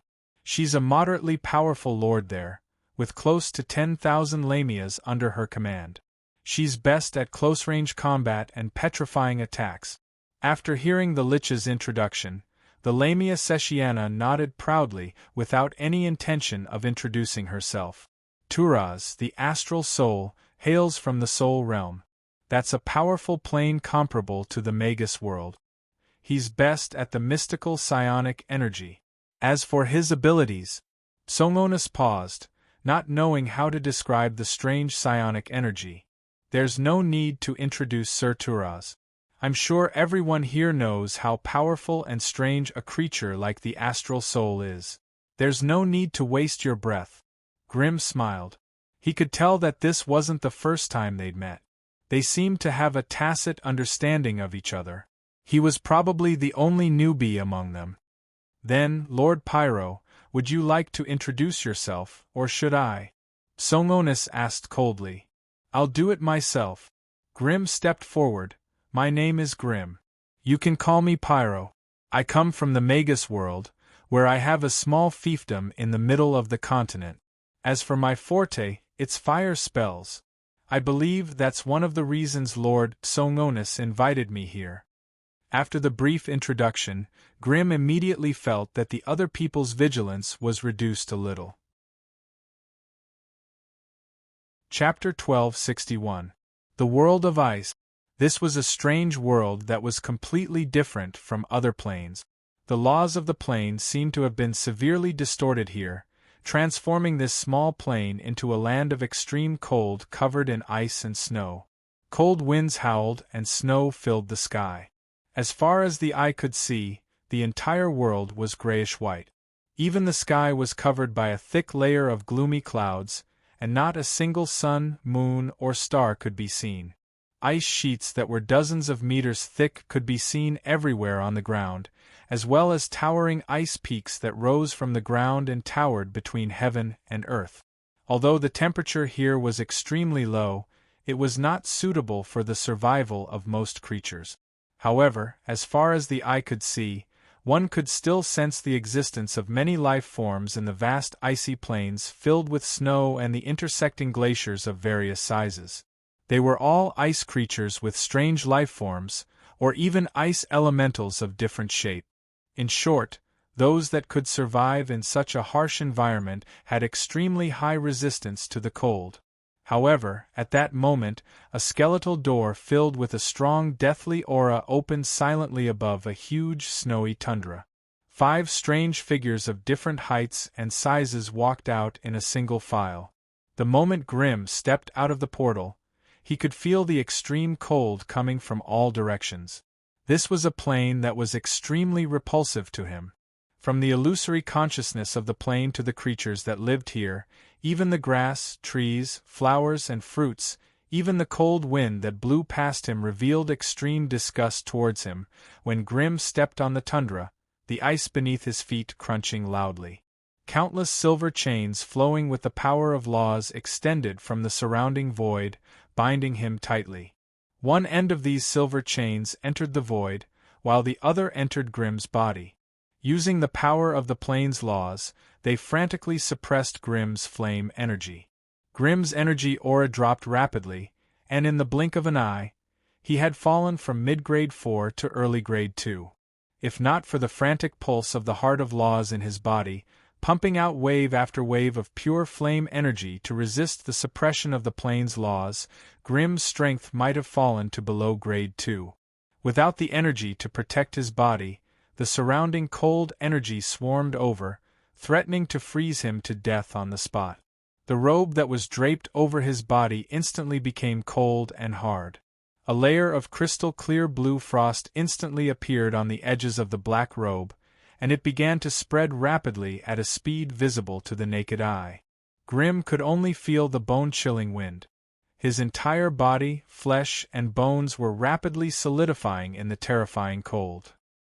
At this moment, if not for his outstanding physique, he would not have been able to resist the invasion of the cold and would have been frozen into a human-shaped ice sculpture.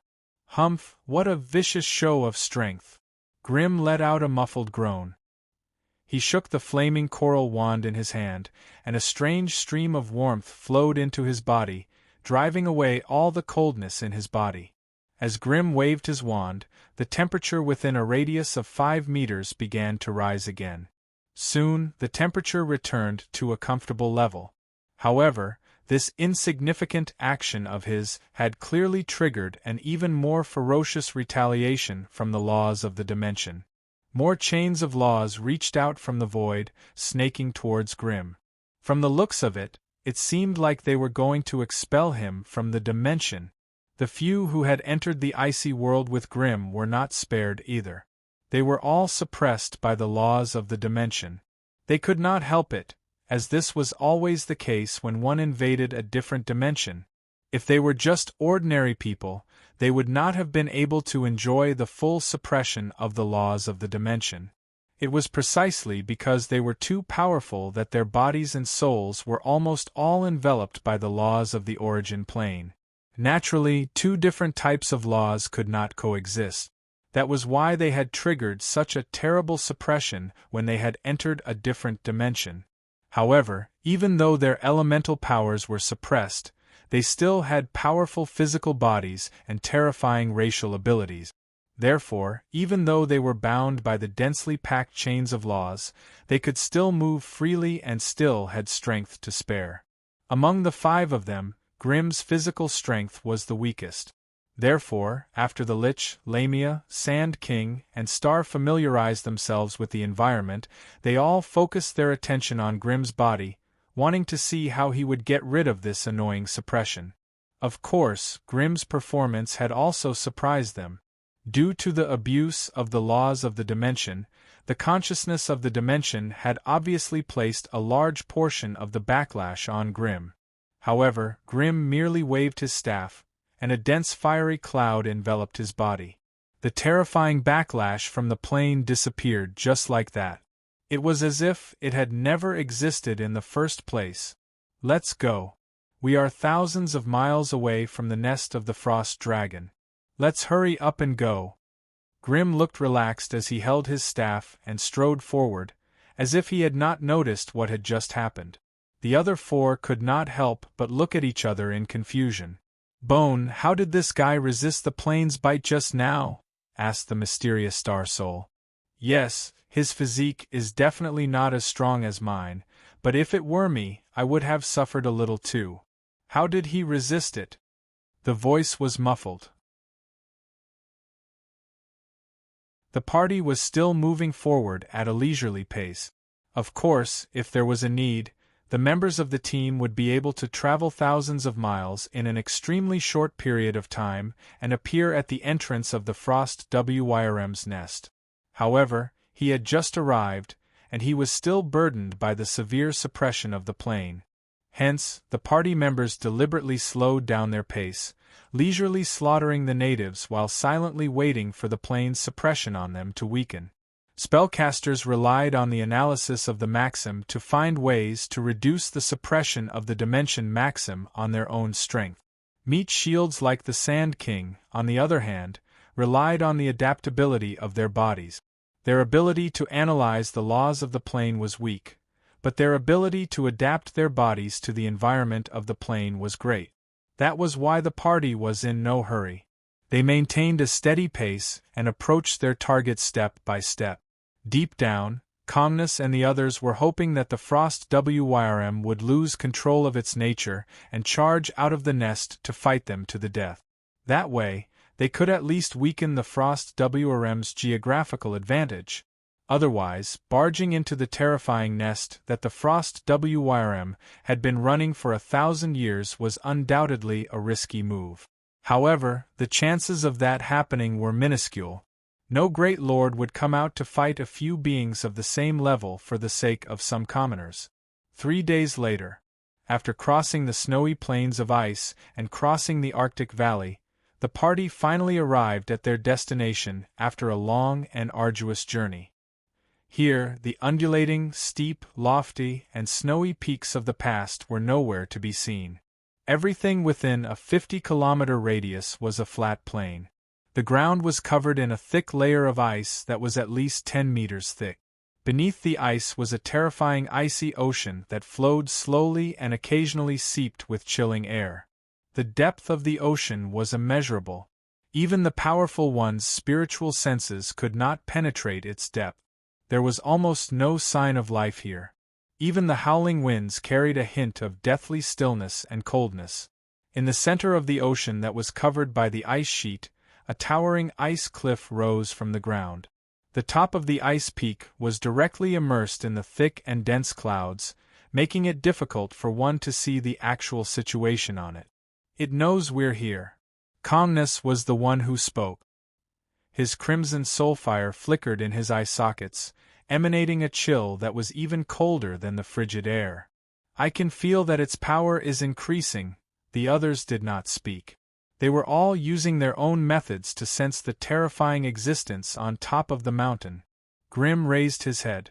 A crimson ray shot out from his flaming eyes, aiming at the peak of the mountain. Through the thick layers of clouds that resembled an icy storm, he could vaguely see what was happening above. Above the icy peak, between the clouds, there seemed to be a majestic palace standing silently. Just as Grim wanted to take a closer look, the thick layers of clouds stirred restlessly, scattering his long-range vision and energy senses. Everything became blurry and chaotic once more. "AI chip, do a self-check and see how my condition is?" Beep. Check complete. Grim. Male. Rank 4.5 Magus of Laws. Fire Specialization. Chaotic Physique. Age was Magic Resistance. Astral Beast Bloodline 15%. Heart of Laws. Law of Fire 76%. Stats: Strength 27, Vitality 31 plus 2. Agility 19. Spirit 44 plus 5. Bloodline Talent. Energy Black Hole. Law of Fire. Increased Flame Range, Solidified. Flame Penetration, Solidified. Flame Invisibility, Solidified. Flame Impact, Solidified.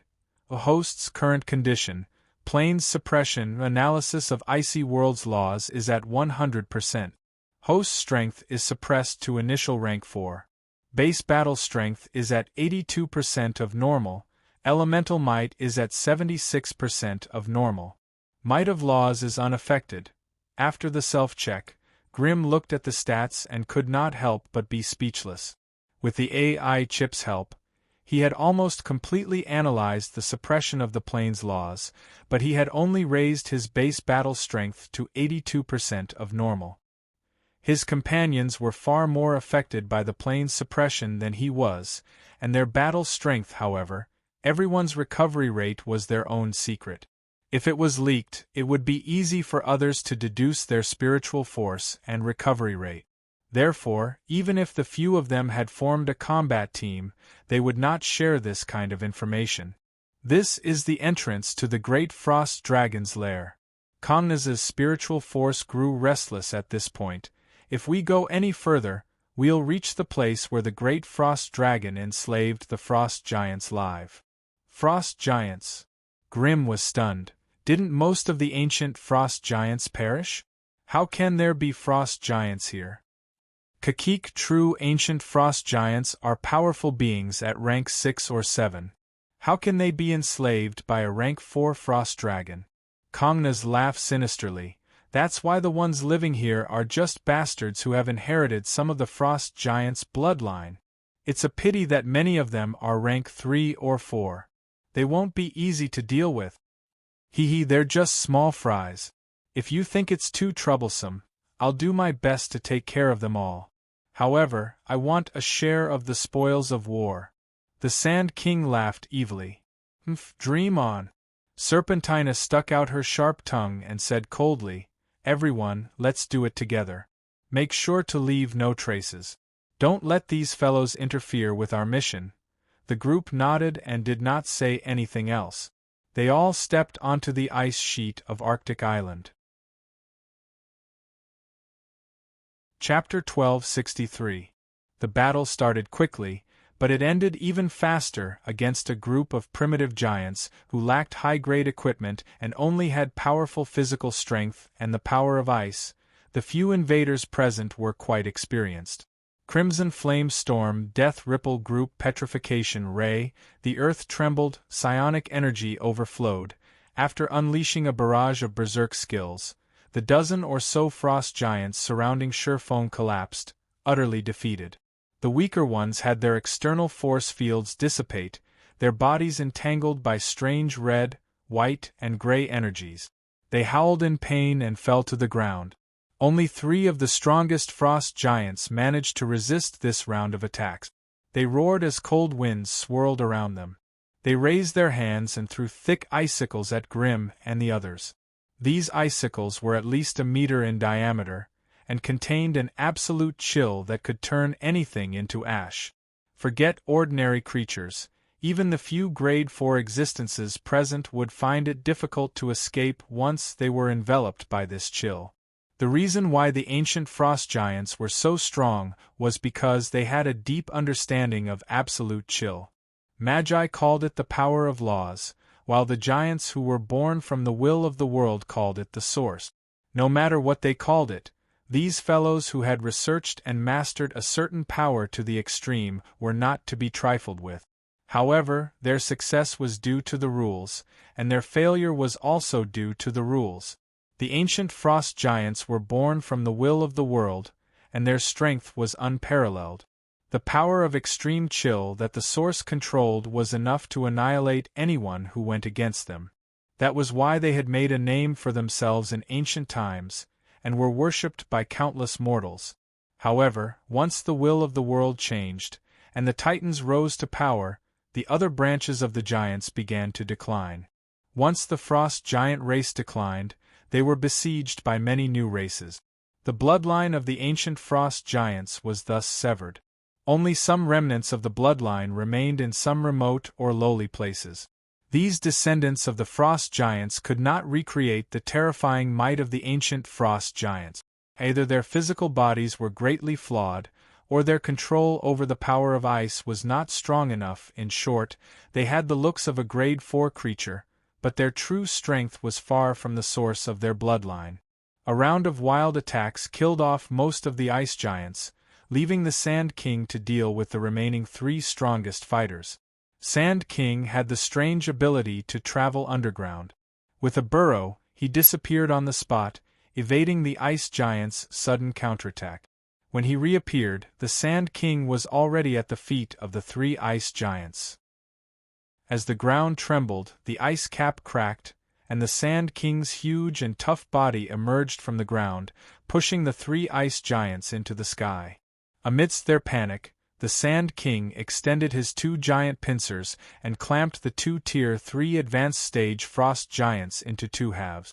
Then, it knocked down the Type 4 ice giant, its stinger stabbing into the ice giant's chest, injecting a steady stream of terrifying venom.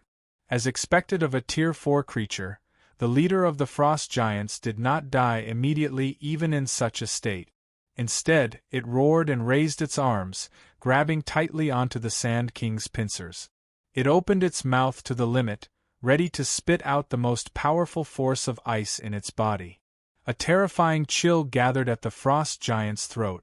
Its color was faint, so white that it was almost transparent, but the law of extreme frost within it made all the powerhouses present frown. Although the frost giant's bloodline was on the wane, once this terrifying attack, which was condensed from all its blood essence, was unleashed, even a Tier 4 powerhouse would find it hard to endure. The Sand King immediately began to struggle frantically. Its 2 giant pincers and the frost giant fought wildly, shattering the bones in the frost giant's upper limbs.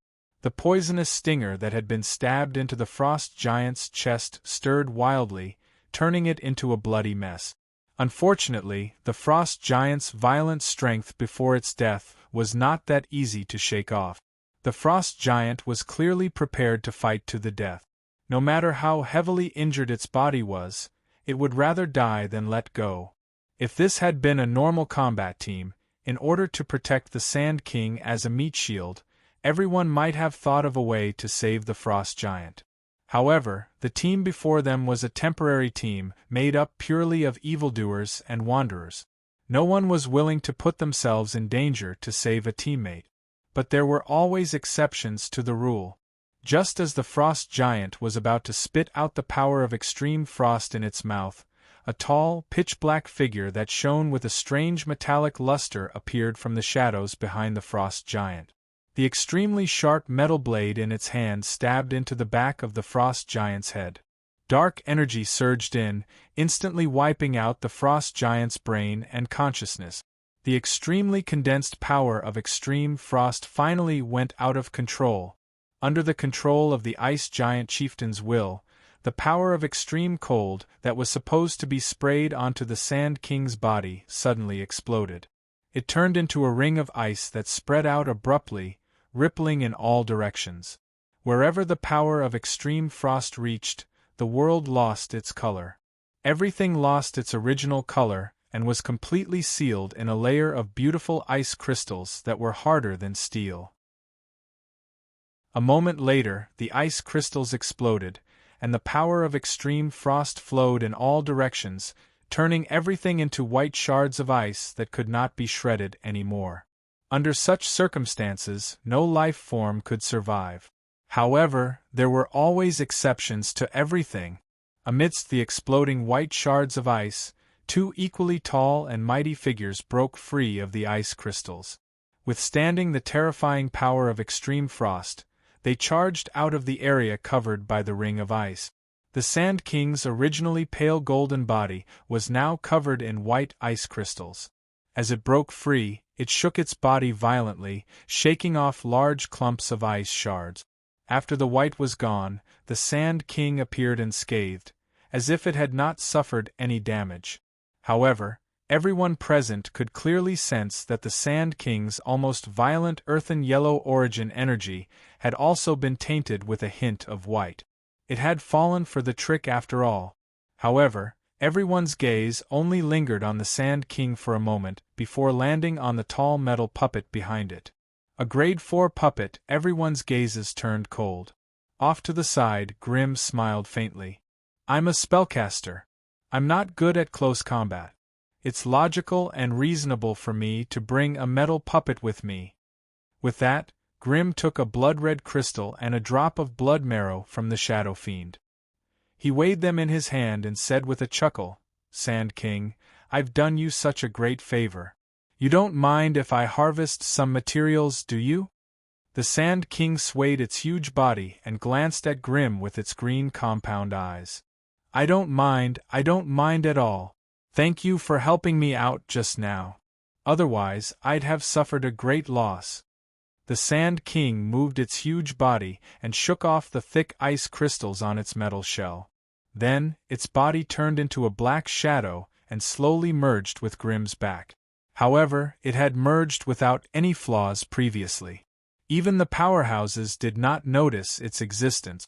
Now, however, the lingering power of extreme frost had added a strange energy to the Shadow Fiend's dark energy. It was no longer as untraceable as before. The teammates could not help but force a smile, but they immediately raised their guard. The spellcasters, in particular, felt their hearts tremble. Even their movements became unnatural. What were spellcasters most afraid of? Of course, it was the elusive assassins. Now that Grimm had brought along a Shadow Fiend with such a powerful stealth ability, everyone present could not help but feel their hair stand on end. Fortunately, the Shadow Fiend was tainted with a trace of extreme frost energy, allowing them to track its position. Otherwise, they would not have dared to let a grade 4 Shadow Fiend run around them. After taking down all the frost giants, the team members could not help but stop and start harvesting the necessary materials. They would be letting down the frost giants' illustrious reputation if they did not take the opportunity to collect some of these high-grade bloodline materials. "Everyone move," Soon, the corpses of the frost giants were divided up. In the eyes of others, the frost giants might be some kind of powerful intelligent life form, but in the eyes of this group, they were just some freely moving materials and resources. The group crossed the territory of the frost giants, passed through dozens of kilometers of ice, and finally arrived at the foot of the towering ice cliff. Looking at the snow-capped peak that was covered in a thick layer of crystal-clear ice, everyone looked at each other and rose into the air one after another. They stuck close to the ice wall and slowly flew upwards. The closer they got to the peak, the more they could feel the deathly stillness and coldness that filled the entire space. Here, they could no longer feel any signs of life. The only thing they could feel was the throbbing in the depths of their hearts. The ancient winter box was undoubtedly here. However, its aura was concealed by another powerful soul undulation. Everyone cautiously penetrated through the thick layer of clouds that floated halfway up the mountain. After flying for a full hour, they finally landed on the peak of the ice mountain.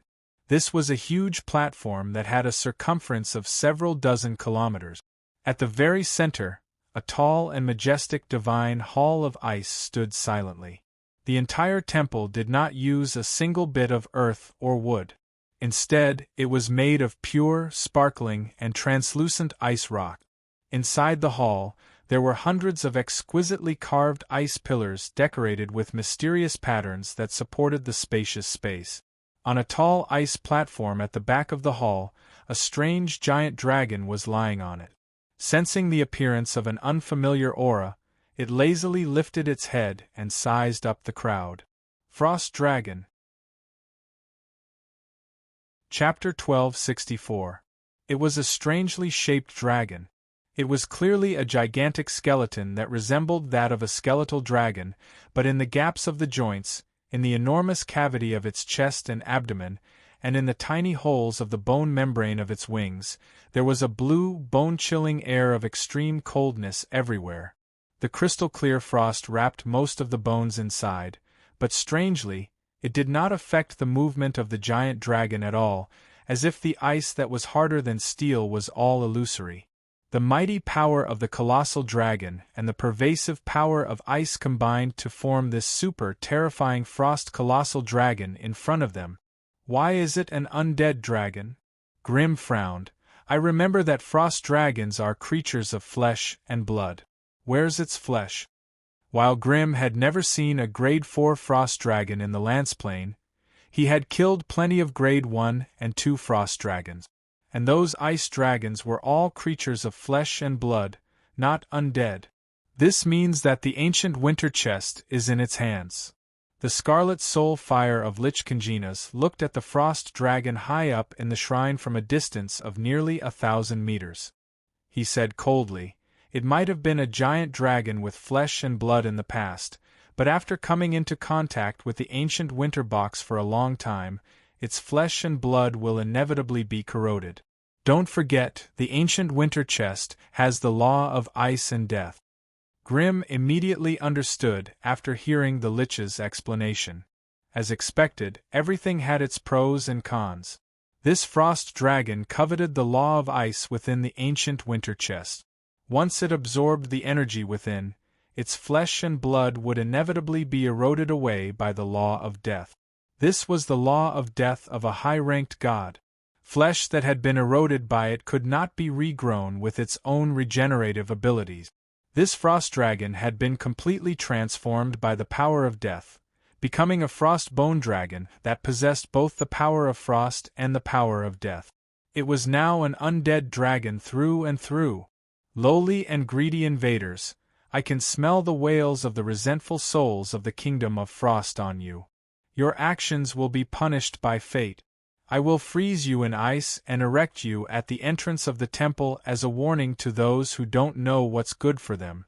The frost bone dragon raised its body high, the azure wings on its back unfurling. The colorful runes and the swirling cold air covered its entire body. From afar, it looked like a beautiful work of art wrapped in blue light.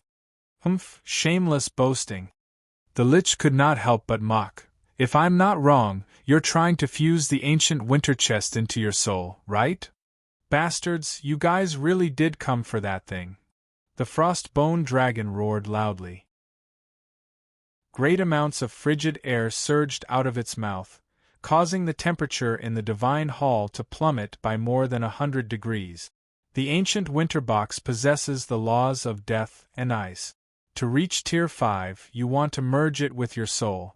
You wanted to fuse it with your soul, but you underestimated its power and overestimated yourself. To succeed, you even turned yourself into an undead creature. Hee, how ruthless! The Lich said coldly. Now that we're here, you'd better hand it over. Or else. Perhaps the Lich's words had completely infuriated the frost-bone dragon. It roared for a while and suddenly lowered its body, charging toward the party of 5 with rumbling footsteps. Sand King Lamia, stop it! Lich Kongus's shrill voice rang out. It took a few steps back and began to recite the incantation to open the necromancy space. Damn it, this fellow is too big. The Sand King roared hoarsely. I can only block a dozen of its fingers at most. Good luck to you after that. With that, the Sand King shook its body, and a large amount of yellow smoke was extracted from the ice peak beneath it and poured into its body.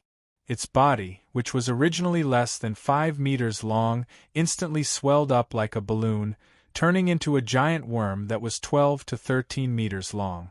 It charged towards the frost-bone dragon. The frost-bone dragon's tail was 35 meters long, and its body was several times the size of the Sand King. Therefore, the collision between the two giants was like a comet crashing into Earth, instantly stirring up a terrifying hurricane in the center of the hall. Wherever the ripples of energy swept out, the nearby towering icicles and clusters of ice that could be seen everywhere immediately exploded into ice shards that filled the sky. They were swept away by the hurricane in all directions. The lighter Lamia was pushed back by the hurricane before she could even get close to the battlefield. She only managed to stabilize herself by wrapping her tail around an icicle. The star spirit was a little strange. 3 glowing shields floated around it, enveloping itself within them.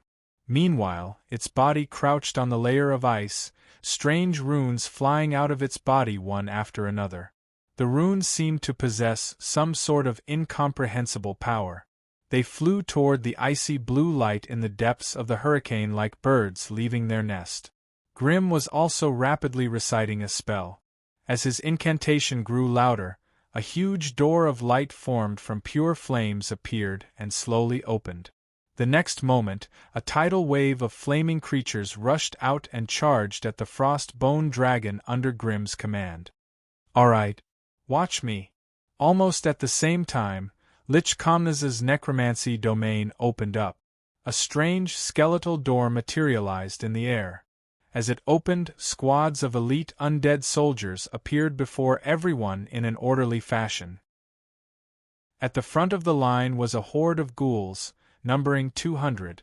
Their slimy bodies were devoid of any skin, revealing the thick and tough muscle fibers beneath. They hunched their bodies and crawled on the ground. Their protruding spines were filled with bony spikes. Their main weapons of attack were the sharp claws at the ends of their limbs, as well as their ferocious fangs and long tongues that could shoot up to 2 meters away. Behind the ghouls, there were a dozen necromancers wearing death magic robes and wielding bone staff. They were natural-born necromancers and could cast most of the death spells and several terrifying curses of the dead. There were more than 30 undead knights on both sides of the necromancers. They ranged from the lowest skeletal horse knight, grade 1, to the highest retribution knight, grade 4. They included almost all knight-type undead creatures. They were not the strongest in Lich Comnas's personal army. As the elite undead army continued to appear, the sound of bones cracking could be heard from the back of the army. A 15-meter-long bone dragon appeared in front of everyone. Undead army, get rid of this annoying fellow for me. Lich Kongnas waved his staff, and all the undead let out a silent cry before charging into the battlefield from the side. Flaming creatures, undead army, psionic runes, the 3 mighty figures used all sorts of means and immediately summoned powerful and terrifying troops, charging into the battlefield from all directions. At this point, the Sand King could not hold on any longer. After all, the gigantified body that he was gifted with was not real. In every collision and energy exchange, the Sand King had to bear the pressure brought about by the disparity in size. The frost skeletal dragon's body had been forged by the power of ice to be stronger than steel. In the frenzied collisions, apart from some ice shards, there were almost no other injuries. The Sand King, on the other hand, was already riddled with wounds. Terrifying cracks could be seen everywhere on the insect shell outside his body. Before the stinky insect blood could splatter, it was frozen into ice crystals by the cold air that engulfed the entire world. The Lamia, Sikaina, moved quickly around the periphery of the battlefield with her agile body. From time to time, she would climb onto the ice pillars and attack the frost skeletal dragon with rapid snake arrows. The Lamia, Sikaina, had 6 arms. 2 of her arms were wielding battle swords to cut the ice crystals flying toward her into pieces, while the other 2 arms were knocked with bows and arrows, shooting strangely shaped snake arrows. These snake arrows came from the snake-like hair on her head. Every time a snake arrow hit an enemy, the arrow would cause terrifying physical damage to the enemy. At the same time, it would instantly turn into a venomous snake and entangle the enemy. This was also one of Sikaina's ultimate long-range attacks. Unfortunately, these kind of harmless long-range attacks were completely ineffective against the frost skeletal dragon Nak. The snake arrows could not penetrate the protective layer of ice on the surface of Nax's gigantic skeletal body. As for the snake venom and snake arrows, they were frozen into ice crystals before they could even be used. The disparity in size made the Lamia, Sikaina, not dare to approach the frost skeletal dragon at all. Once she was directly attacked by the frost skeletal dragon's power of extreme cold, she did not have the Sand King's thick insect armor to protect herself, nor did she have the Sand King's powerful strength to break free from the ice crystals. To put it bluntly, fighting this frost skeletal dragon Nax was simply too unbearable. As long as the Sand King was within the range of the frost skeletal dragon Nax's icy halo, his every move would become abnormally slow and difficult. His many appendages and giant legs would be frozen on the spot from time to time. He could only rely on his powerful physical strength to shatter them so that he could regain his ability to move. Hence, after struggling for 13 times, the Sand King could only retreat from the battlefield while crying out. And just as he retreated, a large group of flaming creatures, undead armies, and psionic runes surrounded him. Looking at the black mass of enemies swarming toward him from all directions, the frost skeletal dragon Nax let out a furious roar. It opened its mouth and spat out a gust of extremely cold air that spread across the battlefield.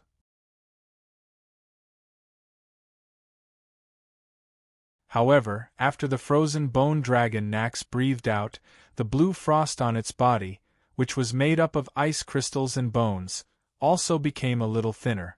Looking at its appearance, it seemed that such a large area of effect attack was a heavy burden on it. Outside the battlefield, boom, boom, boom, a series of explosions rang out. The ice crystals exploded, and cold air filled the air. Grim, Congenas, and Toras broke free of the ice shrouding their bodies and revealed themselves. The Sand King, on the other hand, had long since burrowed into the ground and escaped this wave of terrifying attack. Meanwhile, the serpentine woman, Sklyna, was frozen on an icicle by the rampaging cold air. She was like an ice sculpture, unable to move at all. She did not have a tough body like the Sand King, who could break free from the ice with just physical strength.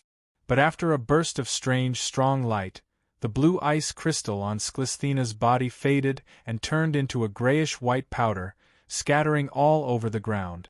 Sklyna, who had forcefully broken free from the ice crystals, opened her mouth and spat out a mouthful of black blood. She glared at the huge frozen bone dragon that was still baring its fangs and claws in the ice crystals, then turned around and disappeared into the hall in a flash. In such a chaotic battlefield, Grimm did not send Shadow Fiend out to attack the frozen bone dragon. Instead, he had it guard him closely to ensure his safety.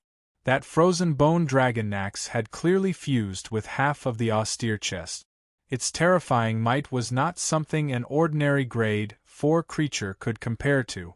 Being too high profile in a fight against such a creature would easily attract its attacks to himself. That was something Grimm was unwilling to do. Still, showing off a little was fine. Grimm waved his staff and condensed over 100 fireballs in one breath. He threw them at the bone dragon that was hiding in the ice crystal fog. The momentum of the fireballs and the ferocity of the attack were simply eye-catching. The frozen bone dragon, who was looking around for its next opponent, was immediately attracted by the violent fireballs. 2 balls of cold light, as bright as stars, shot out from the depths of the fog and landed on Grimm's body. The next moment, the fog dispersed. Nax's mighty and ferocious body rushed out. He opened his long and narrow dragon mouth and ruthlessly bit at Grimm. One was a huge frozen bone dragon that was 35 meters long, 12 meters tall, and weighed dozens of tons. The other was 2 meters tall, and weighed no more than 100 kilograms. If these two creatures with such a huge difference in strength were to clash, the weaker one would be crushed to death, and the weaker one would be crushed to death. Grimm wasn't stupid enough to clash head-on with such a colossus. He used Flame Leap to evade the attack, and reappeared in another corner of the hall a kilometer away. Blue light flashed in his eyes, and powerful icy energy immediately filled the entire Goddess of Ice Palace. The floor of the Ice Palace, which was as hard as steel and as smooth as a mirror just a moment ago, began to shake violently and undulate like waves. Sharp icicles broke through the ice, instantly turning the place into a sea of ice. The tall and hard ice forest occupied most of the space, blocking everyone's line of sight. The dazzling cold light and thousands of reflections made it difficult for them to determine the true location of the frost-bone dragon. The ice crystal fog that filled the entire space clearly had the effect of reducing and refracting spiritual senses. It could effectively suppress the visual and spiritual senses of the intruders. After all, this was Nax's home ground. He was incomparably familiar with every inch of space here, and he knew every single aura like the back of his hand. Thus, once their senses were blocked, the intruders that had barged into the Goddess of Ice lost their advantage in fighting as a team. Instead, they became the bone dragon's prey. Serpentina, who was the weakest among them, immediately became nervous. Her wriggling snake-like hair flicked in and out of her terrifying serpent tongue, instantly helping her determine all possible directions that the enemies could attack from. Meanwhile, she concealed her aura and silently moved between the ice pillars and the roof of the palace. Below her, the ice forest was filled with dense fog. Thousands of distorted and strange figures were violently swaying, making it difficult to distinguish which was real and which was fake. It was even more impossible to determine the true location of the other party. The thin star Soul Turaz transformed, his entire body turning into a cloud of mist filled with a strange dark light. He slowly fused with the ice crystal mist, and no traces of him could be found anymore. Seeing this, Grimm smiled. With a sweep of flames, his body also disappeared under the protection of the law of flame invisibility. You're tuning in to the Phoenix Knights YouTube channel. Don't forget to subscribe and join us on this journey to catch the most captivating stories.